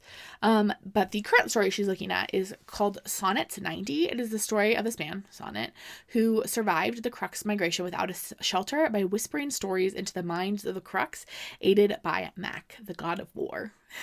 And Ransom's like, oh yeah, I'm familiar with that one. And then after that, they kind of like change topics. Sometimes the conversations are not super smooth. And I'm like, oh, I guess we're talking about Alisaria again. Odessa says, you can't tell me about Alisaria, can you? And Ransom goes, no. And Odessa says, because of the blood oath. And Ransom nods. She's still pretty sure that's where Lysa must have started. But Ransom is like, no, the Vosters would have felt it if it started there. They are not the enemy. And Odessa's like, okay, maybe Lysa didn't start in Alisaria, but maybe that's where it can end. Maybe your healers and alchemists and even the Vosters can find a cure. And Ransom is like, Odessa, there is no cure. He's very insistent upon this. They head inside with plans to hook up again, but unfortunately, they're interrupted by Xavier, and he tells them a pony rider just arrived. He said he spotted a pack of werewolves on the way here. He rode hard to avoid them, but it was less than an hour ago. I don't know if it's the same pack. And Odessa wants to use this as an opportunity to test her status as a monster magnet, but Ransom is like, please do not ask that of me. Ransom leaves to kind of like go get ready to go fighting, leaving Odessa alone with Xavier. And Odessa says, I hate when you go on all these hunts. Are they working? And Xavier says, no. No matter how many monsters with Lysa we kill, there are always more. And Xavier is like, by the way, Ransom is a good man. It like really killed him to lie to you. I know like you're upset about it, but like really he hated it. He never wanted to hurt you. And Odessa says, I know. Like, we're past that. We're hooking up now. And then Ransom returns, and she tells him to be careful and sends him on his way. Odessa decides that she doesn't want to just, like, sit at home all by herself since Ransom is out hunting werewolves, and so she heads out on the town. She's just thinking about how much she loves Ransom and how much she refuses to lose him to Lysa, how she like knows there must be a cure because she can't live with any other option. And then she sees this man with an infirmary gown, and he like bursts out onto the street. Like he busts through a door and comes directly for her. It's one of the men who had fallen unconscious in Trial and had been like brought into the city. And Odessa's like, sir, are you all right? Shades, you need to get inside. You need a healer. Let me help. And she grabs for him, and he's like hot. He's like burning up. He has a super high fever. But before she can help him at all, he starts to like strangle her, like both hands around her neck, pushing as hard as she can. And she's like trying to fight him, but like he's stronger than her, and she like was unprepared. And he says, I'm burning. It's melting me inside. It's melting me inside. I swore to serve my king and burn and burn and burn. There's a shout in the distance, like yelling at him to stop, but like he isn't. And her vision is starting to go dark as he starts to say, kill her, kill her, kill her. Her knees buckle, and it causes the man to kind of like lose his grip just a little bit. And it's enough for her to like grab a dagger, and she slits his throat. The soldier runs up to her as she's like collapsed on the ground next to this man who is just like gushing green blood. The soldier starts to shouting for a healer as Odessa starts to like pass out, just like surrounded by the putrid scent of this man's green blood. He definitely did have Lysa. Next we see Odessa is in bed. Tilia is kind of taking care of her, bringing her water and telling her not to talk. She needs to rest her voice. Tilia is like, you're already getting bruises. Ransom is going to lose his mind. And Tilia is like, I'm so sorry. It was my fault. It was my idea to bring these men here. And Odessa's like, well, how could you have known? Odessa's really grappling with the fact that she took a life today. This is the first time she's just like killed someone. And she is thinking about what the man said to her while strangling her. I swore to serve my king. And she's like, why the heck would Ramses want me dead? That doesn't make much sense. And then she realizes she needs to have Tilia make her some birth control tea. The healer, Gisela, Geezela, checks on her, and Luella comes to check on her as well after the healer leaves. And Luella gives her a big hug, and it like makes her miss Margot a little bit. Like Margot was not the perfect stepmother, but like she was still like a mother figure for Odessa, and she like misses that. It's the first time she's really looking at Luella, and Luella as she like looks at Luella's features, Odessa realizes Luella is definitely Ransom's mom. And she said that. She says, you're his mother. And Luella says, he told you? And Odessa says, no, I guessed. I'm sorry. Please know I will keep your secret. And Evie's, I wouldn't want you to feel as if you had to take her away. And Luella says, Elder is the farthest fortress from Alisaria. And she also tells the story of how she'd come here once when she was pregnant with Ransom, with Ramses. And she had just like complained the whole time. And so she figures her husband will think this is like the last place she would ever be. She explains how she had loved Mikhail before she had even been like married off to Ramses, but now all that matters to her is her children. She's like, Ramses will find me eventually, but until then I want as many days as I can with Evie. And Odessa says, why not take her away? And Luella says, she is not my only child. And then there's a crash in the living room as Ransom like arrives, obviously having heard that his wife was injured. Luella pretty immediately like leaves. She talks to Ramses, or she talks to Ransom first. She's like, Ransom, you need to calm down. If you're not gonna be calm, you can't be in this room. Okay, Luella, get out of here. I don't care that you're his mom, you're beat away. He immediately comes up to her, he's hugging her, and he says, I should have been here. And Odessa's like, I'm okay. And Odessa then says, like, I killed a man today. And Ransom says, I'm sorry. Odessa goes, do you remember the first man you killed? And Ransom says, yes, I was 16, and it was Xavier's stepfather. And he tells the story of how Xavier's his biological father had died when Xavier was like 3. And so this man had been his father for like as long as Xavier could remember. And like he had been close to both boys. He had taught them both how to fight. He had been the one to suggest that Xavier be Ramses' double, but he really liked Xavier as the prince. He like really started to lust after that power and wanted it to be a permanent sort of thing, not something that was like a temporary sort of situation. And so he planned to shove Ransom off a cliff when they were out deer hunting one day, and he did not do so successfully, and then Ransom turned and like killed him, stabbed him through the skull with a dagger. And Ransom says some nights I still see his face. Odessa at the end of that story just starts sobbing, and Ransom just holds her, and they fall asleep together and like sleep through the night. They spend the next 2 weeks kind of like recovering. Odessa like, you know, was almost strangled to death, so like she looks rough for a while. She's been healing, and Ransom has been sleeping with her every night. Last night was the first night that they like hooked up again, and they do hook up again this morning. Xavier comes by as they're like getting ready for the day, and he comes by like daily to kind of check in on Odessa and like do his husbandly duties, since everyone thinks that Odessa and Xavier are married. There's no Evie this morning. Normally he brings Evie by to play with Faze because she is with Kathleen practicing her letters. Luella left Elder the morning after Odessa's attack without any word to Ransom or Xavier, but she did leave a note with Evie telling her she'd be back soon. Then the boys go outside to chat, and Odessa starts reading one of the books that Kathleen has left her. It's like a journal sort of thing that seems to be like an encyclopedia of plants. And she's reading this entry about cave ginger. And cave ginger comes up a lot, so I feel this might be important.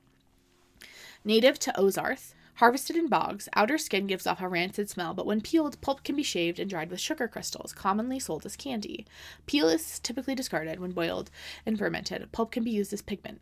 When ingested, suggested good for healing. Alligasks shed their hides in bogs, possibly absorbed into the peel. Testing limited, extensive. Limited is crossed out, extensive is then circled. And Odessa's reading that, and she's thinking back to the conversation she heard between Luella and Kathleen about the books, and how like Kathleen seems to be like up to something with the books, and she's like, what? She's also worried. She also like thinks about Faze for a second, and like is worried about letting Faze go, because she's like, what if Faze gets Lysa? What if I let this baby little tiger that I've raised from the time he was an actual infant, like bottle feeding him, gets Lysa and I have to kill him? I'm not cool with that. Like obviously we have to find a cure. My husband and Faze both can't like get it. But she like feels like she's almost there. She feels like there's something she's missing if she can just like put all the puzzle pieces together. Then Ransom and Xavier come back. They don't really want to talk to Odessa about everything they've learned about the man with Lysa, but she's insistent that she deserves to know. And Xavier's like, I think she kind of does. And so Ransom's like, okay, tell her. And Xavier says, okay, the man had Lysa, and no, we've never noticed an infected monster's body being hot like that before. We've seen the milky eyes and the foam, but not the heat. We think it affects humanly different than beasts in the end. He goes on to explain that the man did not have a bite scar, but he did have fresh injection marks on his arm. Odessa pretty quickly realizes that whoever created Lysa is now trying to create a new guardian by injecting humans with Lysa. And Odessa says, the man I killed, where was he from? And Ransom goes, Alisaria. It all came back to that hidden city, to a city that held the wealth of Turan's knowledge, to a city barred from outsiders, to a city bound by blood oaths and magic, to the city of Vosters, Alisaria, Orith, Lane, Cave Ginger, Allagask, Corcoran, Fennec, magic. The threads were untangling, the pieces were coming together, forming a fuzzy picture, an idea. And Odessa races downstairs. She's like, I need to talk to Kathleen. And Catherine's like, okay. And Xavier's like, I'll take Evie on a walk. And Odessa says, I have a hunch. I think that you are the reason I have that hunch. Catherine's like, I don't know what you mean. And Odessa says, Catherine, how long have you known that the king is giving his soldiers Lysa? This is his militia. The reasons the soldiers leave home and are never heard from again. He's trying to replicate the Guardian, to create men with powers that might stand a chance against the Crux. But it's not working. Lysa is killing them instead. Catherine cannot confirm or deny anything because she is under a blood oath. Who is that blood oath with? Just then, who should walk in the room but Luella with a jar of cave ginger. And Odessa turns to Luella. It's you. And Ransom's like, what do you mean? Are you working with father? And Odessa says, I think the person with a story to tell is your mother. And Luella tries to flee, but Ransom is like, stop. No. And Luella says, it was never meant to go this far. Catherine says, come inside and tell them the truth. And Luella says, we stand no chance against the Crux, and we will die trying to fight them. I will not lose my children to the shades and in some underground shelter where they are left to rot for weeks and weeks. We must be stronger to withstand a migration. It comes out Luella created Lysa on accident in an attempt to make sure her kids were strong enough to survive this Crux migration. But now it's obviously killing Ransom, and Luella's like, I will find a cure for you. And Ransom says, there is no cure. And she explains kind of how we got to this point. She had started extracting magic from monsters using science, using like this alchemy process. She worked with a team of alchemists. And Odessa's like, what do you mean? Vosters are the only creatures with magic. And Luella says, Vosters simply know how to use their magic. Monsters do not, but that does not mean it does not flow through their veins, through their skin and bones and blood and saliva. She goes on to explain. She became interested in alchemy as a youth, and then again after Ransom was born, she rekindled her hobby for alchemy. She'd read stories about people using pieces from monsters as something to help them strengthen and protect. They didn't create Lysa, she explains. She made an elixir that would enhance a human's natural abilities. They had tried to create these potions and tonics from ingredients that were like directly linked to like different features from monsters. There were like a few elixirs that they came up with that like tried to tap into monsters' powers, but most didn't do anything. Some just made the people incredibly sick. Years before they created anything useful, Luella says. Not long before your father found me with Mikhail. It was that day you were training and got sliced along the leg. It was a terrible gash. I was worried you'd lost too much blood. You were unconscious, so when my healers sewed the gash, they'd given him some elixir, but it didn't work, Luella explains. At that time, it didn't work. It didn't do anything. It didn't help him heal. But Luella explains that Ransom got Lysa from the Beowulf bite. Like, he really did get it then. But it was because the elixir had mixed with the Beowulf saliva. It combined to give both of them Lysa in that moment. And Ransom says, the Beowulf was never the beginning. It was me. I started Lysa. And Ransom says, what have you done? And Luella says, I will find a way to cure it. I swear to you, I will undo this magic. And Ransom says, you can't undo it. All of the people who have died, the lives we could not save. And then he's like, what is the deal with father? And Luella explains that one of her alchemists went and like betrayed her to Ramses. He cannot replicate the Lysa, though he is trying. He hasn't been able to make this connection between the Beowulf bite and the elixir. Luella's like, no one can find out how you make it. And Odessa is like, why is he burning the books? And Catherine says, because he's a menace. And apparently Luella is also a fan of the theory that he's burning books because she liked libraries. And Odessa realizes that her father is probably also trying to steal Lysa for the Crux migration. Or not like Lysa, but like something to like strengthen the people. Trying to make more guardians. And Ransom says, maybe we should burn this, snatching the book she's holding. And Luella says, don't. That book, like all the others I've collected, is part of my research to find a cure. And Ransom says, it's too late. If the boasters can't find a cure, you won't be able to either. Then he throws the book and storms out of the room. And as he throws the book, it lands cover up. And Odessa recognizes the symbol on the cover. It's from her super secret necklace from her mom. Odessa's searching the city. She can't find her husband anywhere. She winds up going back to the house and he's there. Okay. They go on a walk together. They can't hold hands because, again, no one can see them together. And Ransom is frustrated that he didn't figure out that his mother was the one that was behind this whole thing. And now he's like, I have to stop my father. And Ransom says, I have to leave you, Odessa. And he feels like he needs to head to Alisaria and kill all the monsters. But at this point, that includes the whole king's militia. And Odessa says, my father sent me here to find passage in Alisaria. I was to spy and send word back to Quintus with Brielle or Jocelyn as soon as possible. He didn't tell me what he was looking for, but he said it could save us from the Crux. Given your father's penchant for book burning, it must be Lysa. If my father doesn't know you have the infection, I think he might suspect, because he also told me to find out about your powers and if I had the chance to kill you. She's like, I assume you already know all this, but I wanted to tell you with my own mouth. And Ransom says, I did know. You're a horrible spy. And Ransom is like, okay, well, we need to make sure this is all taken care of before the Crux migration. And Odessa says, what if it is too late? What if it has already gone too far? Ransom says, it has started with me and it will end with me too. Even with my last breath, I will have to try. And something else is happening in Alisaria, but Ransom cannot tell Odessa because of this damn blood oath. Could you draw a picture? Could we play charades? I feel like we're not attempting to share information quite enough. Xavier and the Rangers can't come with him because he needs to keep hunting the monster, because they need to keep hunting the monsters. And Odessa's like, okay, will you bring the soldiers from Elder? And Ransom says, no, they answer to the crown, and I'm not wearing the crown. Also, he would never ask these soldiers to fight against the king. And that's what essentially he'd be doing. So you'll go to Alisaria to convince your father to stop his foolishness. And if he doesn't listen, then what? You'll kill all the infected men in your father's army yourself? 1,000 men against one? You are the guardian, but there are limits, Ransom. What difference does it make if I die because of the infection in my veins or at my father's sword? I flinched, then scowled. Don't say that. He shifted closer, brushing the curls away from my temple. It was always going to end with my death. No. Stop it. I refused to think his life was ending. How could he just accept this fate? Why was he so set on climbing into his grave? I wanted to scream. I wanted to wrap my hands around his throat and strangle some sense into him. But the burn in my throat was choking. The tears in my eyes made him a blurry mess. You are not dying, Ransom Wolf. Hey. He held me into his arms, holding me close as I fisted the back of his shirt. Please don't leave me, I whisper. He kissed my hair, arms banding tight. There has to be another way. I don't have an army for this fight, Odessa. No, he didn't. But my father did. Odessa Marie Cross Wolf. I gave her a middle name. She didn't have one. I gave it to her. Do not call your dad. I don't know much about your dad, okay? Doesn't seem like the best guy. I fear him. I do not think we should bring him to the house. I don't think we should bring him over. Leave him out of this. Anyway, Ransom is going to leave for Alisaria in 3 days, and they spend those 3 days mostly together in Odessa's room. And it's the final day. He's about to leave. And she's still thinking about telling her father. She's still, considering it. She's like, I think, this would give him someone to help him. Evie comes into her room and she's pouting because Xavier is headed out today on another hunt, and Evie wants to play. Luella has left the city again after it came out that she was the one who started Lysa. She, fled. Fair enough. And Kathleen says that Evie doesn't have to do lessons today because she's so sad over Xavier leaving. And so they decide to play hide and seek because they apparently didn't learn their lesson last time. Evie hides and Odessa sends Faze to help her find her. And she's searching and she bumps into Evie's nanny and tells her she'll watch Evie for the day. I'm sorry, Evie has a nanny? I thought Luella was her nanny. How many adults are watching this child? A lot, and she still gets into all sorts of trouble. I do think she would be served well from a friend.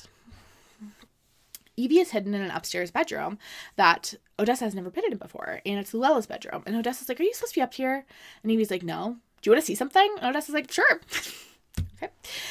They go through the secret door, and it leads down a staircase that's a migration cellar.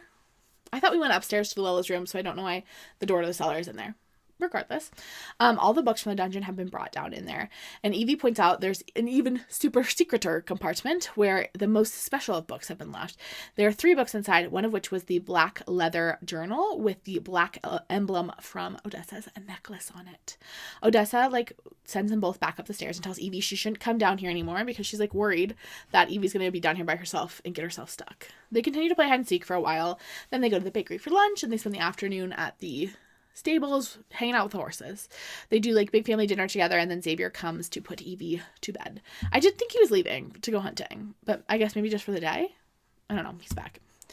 Odessa gets bored home by herself, and so she heads out on the town and ends up at the ramparts. She finds Ransom, and he hugs her because it's dark, and there's only a few soldiers up there. Who cares if they get spotted? They're saying their goodbyes. This is truly Ransom is leaving, I think, in the morning. And Odessa says, so you'll find me again. And Ransom says, I'm giving you freedom. And Odessa says, if I died, would you be free? And Ransom says, no. Odessa says, then you have to come back to me, or I'll hate you forever. Ransom says, you already hate me, don't forget. Now she's crying, and he's like, I don't regret any of it. And she says, I don't either. And Ransom says, I have no right to ask, but I must. I need you to watch over Evie. I'm taking my mother to Alisaria. And he goes on to explain that it was Luella's idea, that she thinks that she might be the only person who's going to be able to convince the king that what he is doing is a bad idea. Odessa's kind of upset by the idea of Luella leaving Evie behind, but promises to take care of Evie. Ransom says, Tilia will be here if you need anything. Xavier and Houston will return as soon as they can. Just be careful. Promise you won't do anything reckless. And Odessa's like, I promise. Even though it's a lie, obviously she'll do something reckless if she wants. And he's staring at her, and his eyes are changing colors like flames flickering. Okay. But then they're interrupted because an army starts marching through the forest towards Elder. The king is arriving with so many men, and Ransom tells the soldiers, do not open those gates. And he's like, okay, go find Xavier right now. And the soldier's like, that's the king. Like, what do you mean, don't open the gates? What's going on? And Ransom's like, I'm not sure until Xavier or I give the order the gates stay closed, okay? And then he takes Odessa back down into the city, into the streets. And Odessa's like, what's going on? And Ransom's like, in Reveille, he warned me I had a month. I should have left for Alisaria sooner. My father does not make idle threats. Something is wrong. I don't want him inside Elder, but I don't know if we have any other choice. We can't fight. I cannot order these men to fight against their king. Xavier arrives, and Ransom kind of like fills him in. Luella is back in town. She's the one with Evie right now. And so they're both safe, hidden together, hopefully. The gates are opened. They come in, and who should walk in the city with them but Banner, Odessa's former fiance from Quintus. And Xavier's like, Majesty, welcome to Elder. And Odessa's like, why the heck is Banner here? She doesn't say that out loud, but like, truly, why the heck is he here? And Ramsay says, a Crux scout was spotted along the western front 2 days ago. And Odessa is freaking out internally because, like, the Crux are not supposed to arrive till the spring. Like, they always arrive in the spring. It'll either be this spring or next spring. The Crux should be here. But they should still have the whole winter to prepare. And the Crux scouts are, like, the first of the Crux that, like, start this migration. And so Ramses has come to collect his son to go back to the city. And he says, you will ride with us. That is an order. And Ramsay says, oh, by the way, I made a bargain with the Gold King. Banner is here to take his fiancée back to Quintus. And Odessa's like, I'm not leaving. And Ransom says, she stays. And Banner says, I'm not here for you. I know my sister like I know my own mind. You will never find anyone as trusting or as kind. Anyway. Jocelyn appears in the crowd carrying a sword, and she's like clearly very comfortable with a sword, like far too comfortable for a lady's maid that she was 2 weeks ago. She's the spy. I guess it's been like a month because she had like 2 weeks to recover from her strangling. I think it's been like a month since Jocelyn left. She was the spy, and Odessa. It's unclear to Odessa if Jocelyn the spy belonged to Banner, like was a spy for Banner or for the king, but regardless, she was a spy. And then Brielle also appears, and she jumps into Banner's arms. And Brielle says, you came for me. And Banner said, I promise I'd always find a way. Okay, F her ladies' maids. Down with the ladies' maids. She was so nice to them. I thought they were all friends. But, like, one of them was a spy who slept with her husband, Jocelyn. And then the other was sleeping with her fiancé. Oh my gosh, you cannot have a... Like, what the heck? You cannot trust a ladies' maid these days. And then Luella is brought before the king. It seems like Evie is safely hidden away, but Luella is being brought by 2 guards. Catherine's like running after her, telling the guards to stop. Ransom steps in front of the guards and is like, put her down. And Ransom's pretty intimidating, so they do listen. And he tells Luella to turn around and walk away. And Luella says, whether this happened in Alisaria or in Elder, it was always going to happen. It's time for me to face him again, to end this. And Ramsay says, Lou, I was certain after all this time I'd have to travel to the opposite end of the realm to find you. Imagine my surprise when I learned from a Quentin spy about a woman who was never far from the Guardian's side. A woman who bears a remarkable resemblance to the descriptions of the Queen. A tutor for a 4-year-old girl. And Ramsay's like, who is this girl that you're the tutor for? Should I kill you first, then find out? And Luella says, this has gone too far. You've lost your mind. And Ramses grabs her by her hair. And Ransom steps forward, but there's like not much he can do. And Odessa says, I know how to fix this. She steps forward, has a blade to Ransom's throat, and says, let her go. Odessa says, I have sworn no oath to you, but I swear this now I will not let you kill her. And Ramses is like, ugh, your wife is a nuisance, but he lets Luella go. And then Ramses grabs Odessa, and he says, who do you think you are, Sparrow? And Odessa says, the future queen of Turan. Now let me go. And then she knees him in the crotch, and he just drops her. Okay. And Ramsay says, I see the way you look at her, to Ransom. And Ransom says, she is my life. Very Edward Cullen of him. And Ramsay says, she will be your death, as your mother was mine. And then Ramsay shoves Odessa towards Brother Dime. Brother Dime, like, grabs her so she doesn't fall over. She's in excruciating pain again. Ransom grabs her, but then there's screaming. Not from this area, from somewhere else in the town, as the sound of wings fill the air. There's a Crux in town. The Crux does run around and start gobbling people up, like, pretty immediately. Everyone's, like, running for shelter. The spikes are not up for the most part. So, like, this Crux has, like, can go wherever the heck it wants.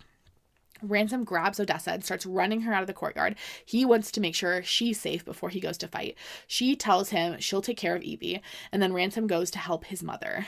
Tilia is almost snatched by the Crux, but Houston saves her, but not before the Crux literally bites his leg off, so he only has one leg now, and he's bleeding pretty badly.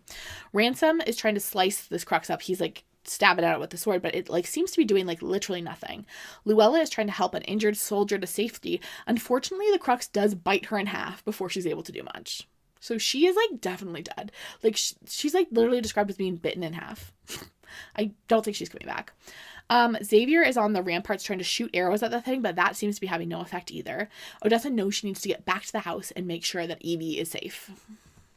She gets to the house, she goes to Evie's room, she's not in there. She goes to Luella's room, she's not in there. And then she realizes that Evie will be with FaZe. And she goes to her bedroom and she finds Evie under her bed with FaZe and her stuffed rabbit Mary. Odessa like gets her dress and pants and boots, and then Odessa like starts to pack a bag. She packs her own journal and some daggers, and she tucks FaZe into his little carrier.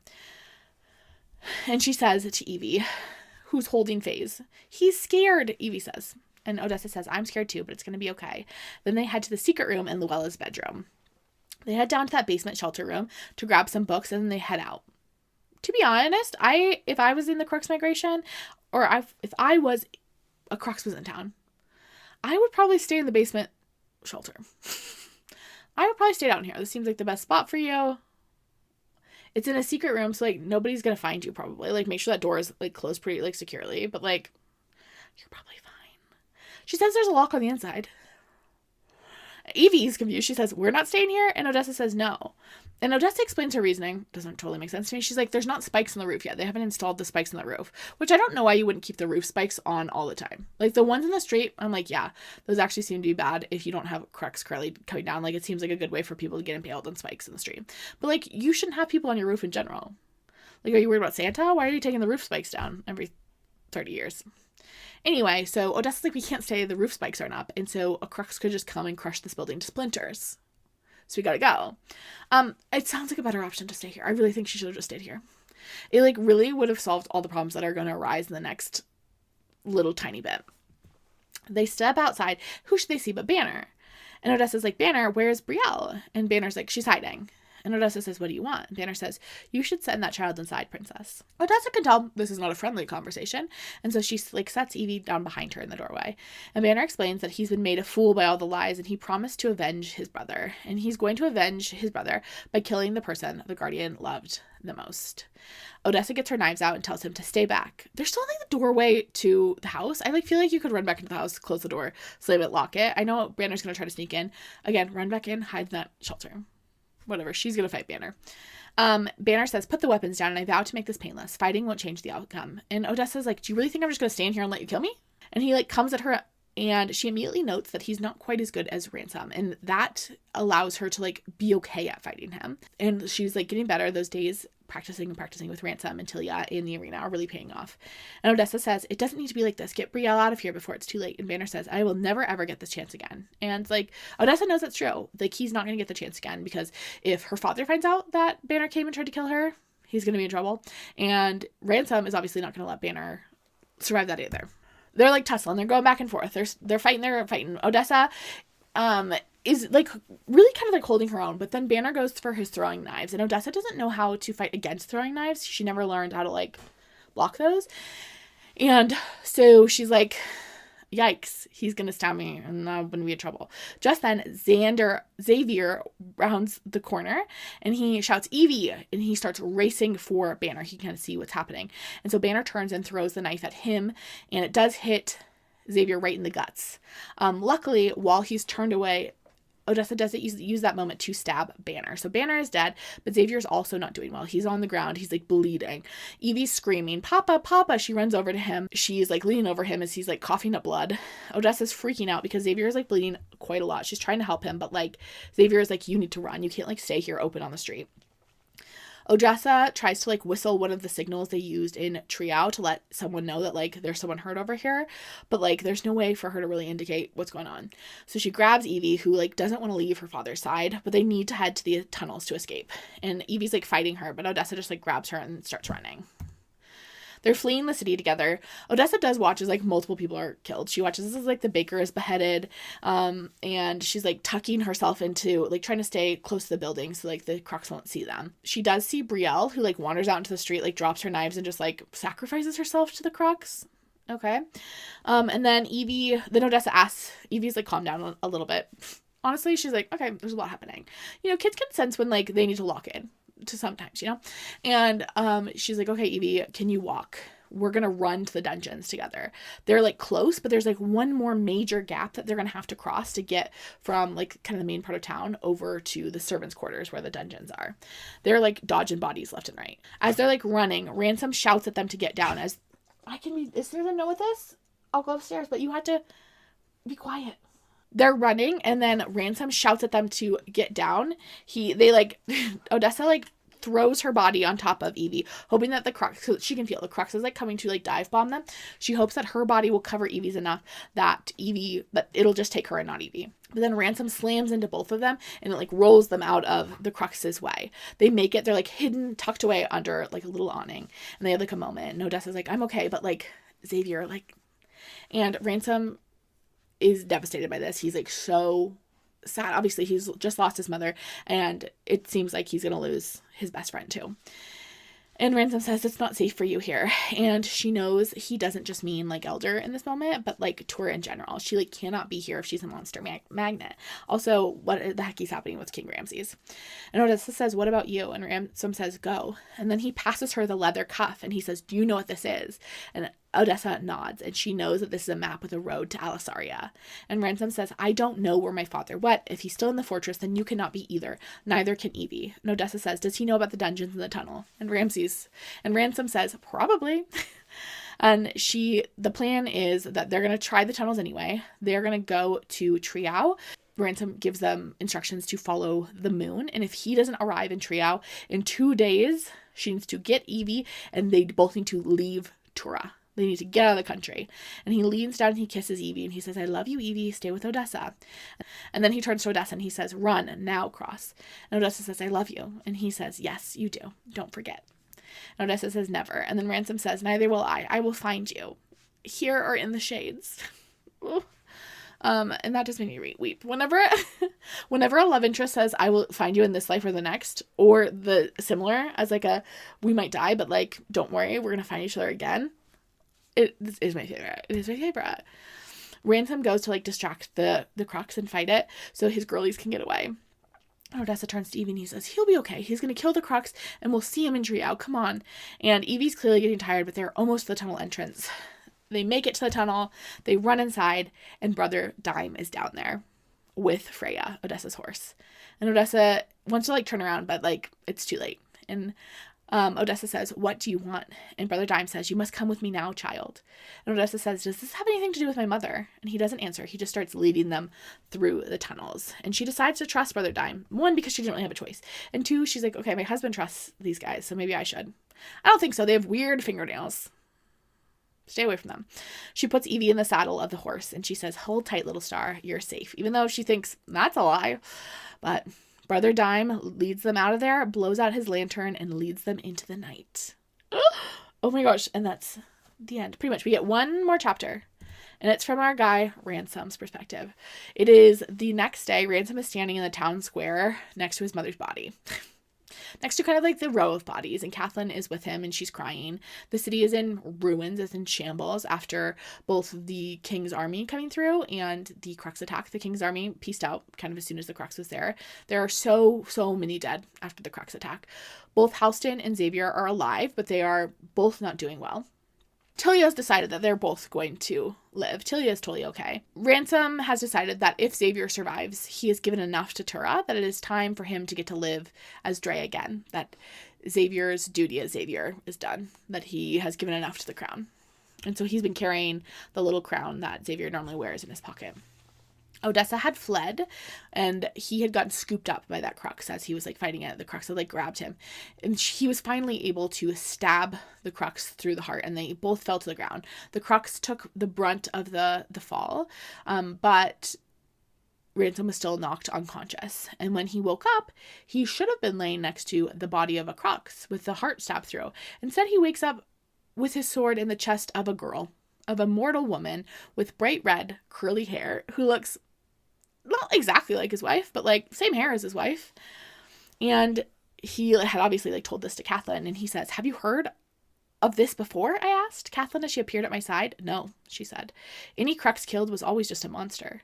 What do you think this means?" And he has no answer. And he starts walking off, and Catelyn says, "Hey, where are you going?" And he says, "I gotta go get my wife."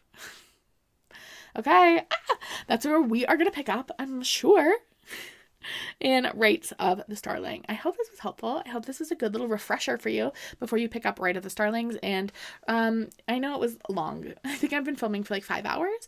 Hopefully the version you're seeing is slightly shorter than that, but it gives you, everything. I don't want to miss anything in case maybe you need it for your reread. I hope you enjoyed this. I will see you so soon with another recap. We're getting into Crescent City soon. That's the next big series that's on the agenda. So that should be coming by the end of the month. Okay.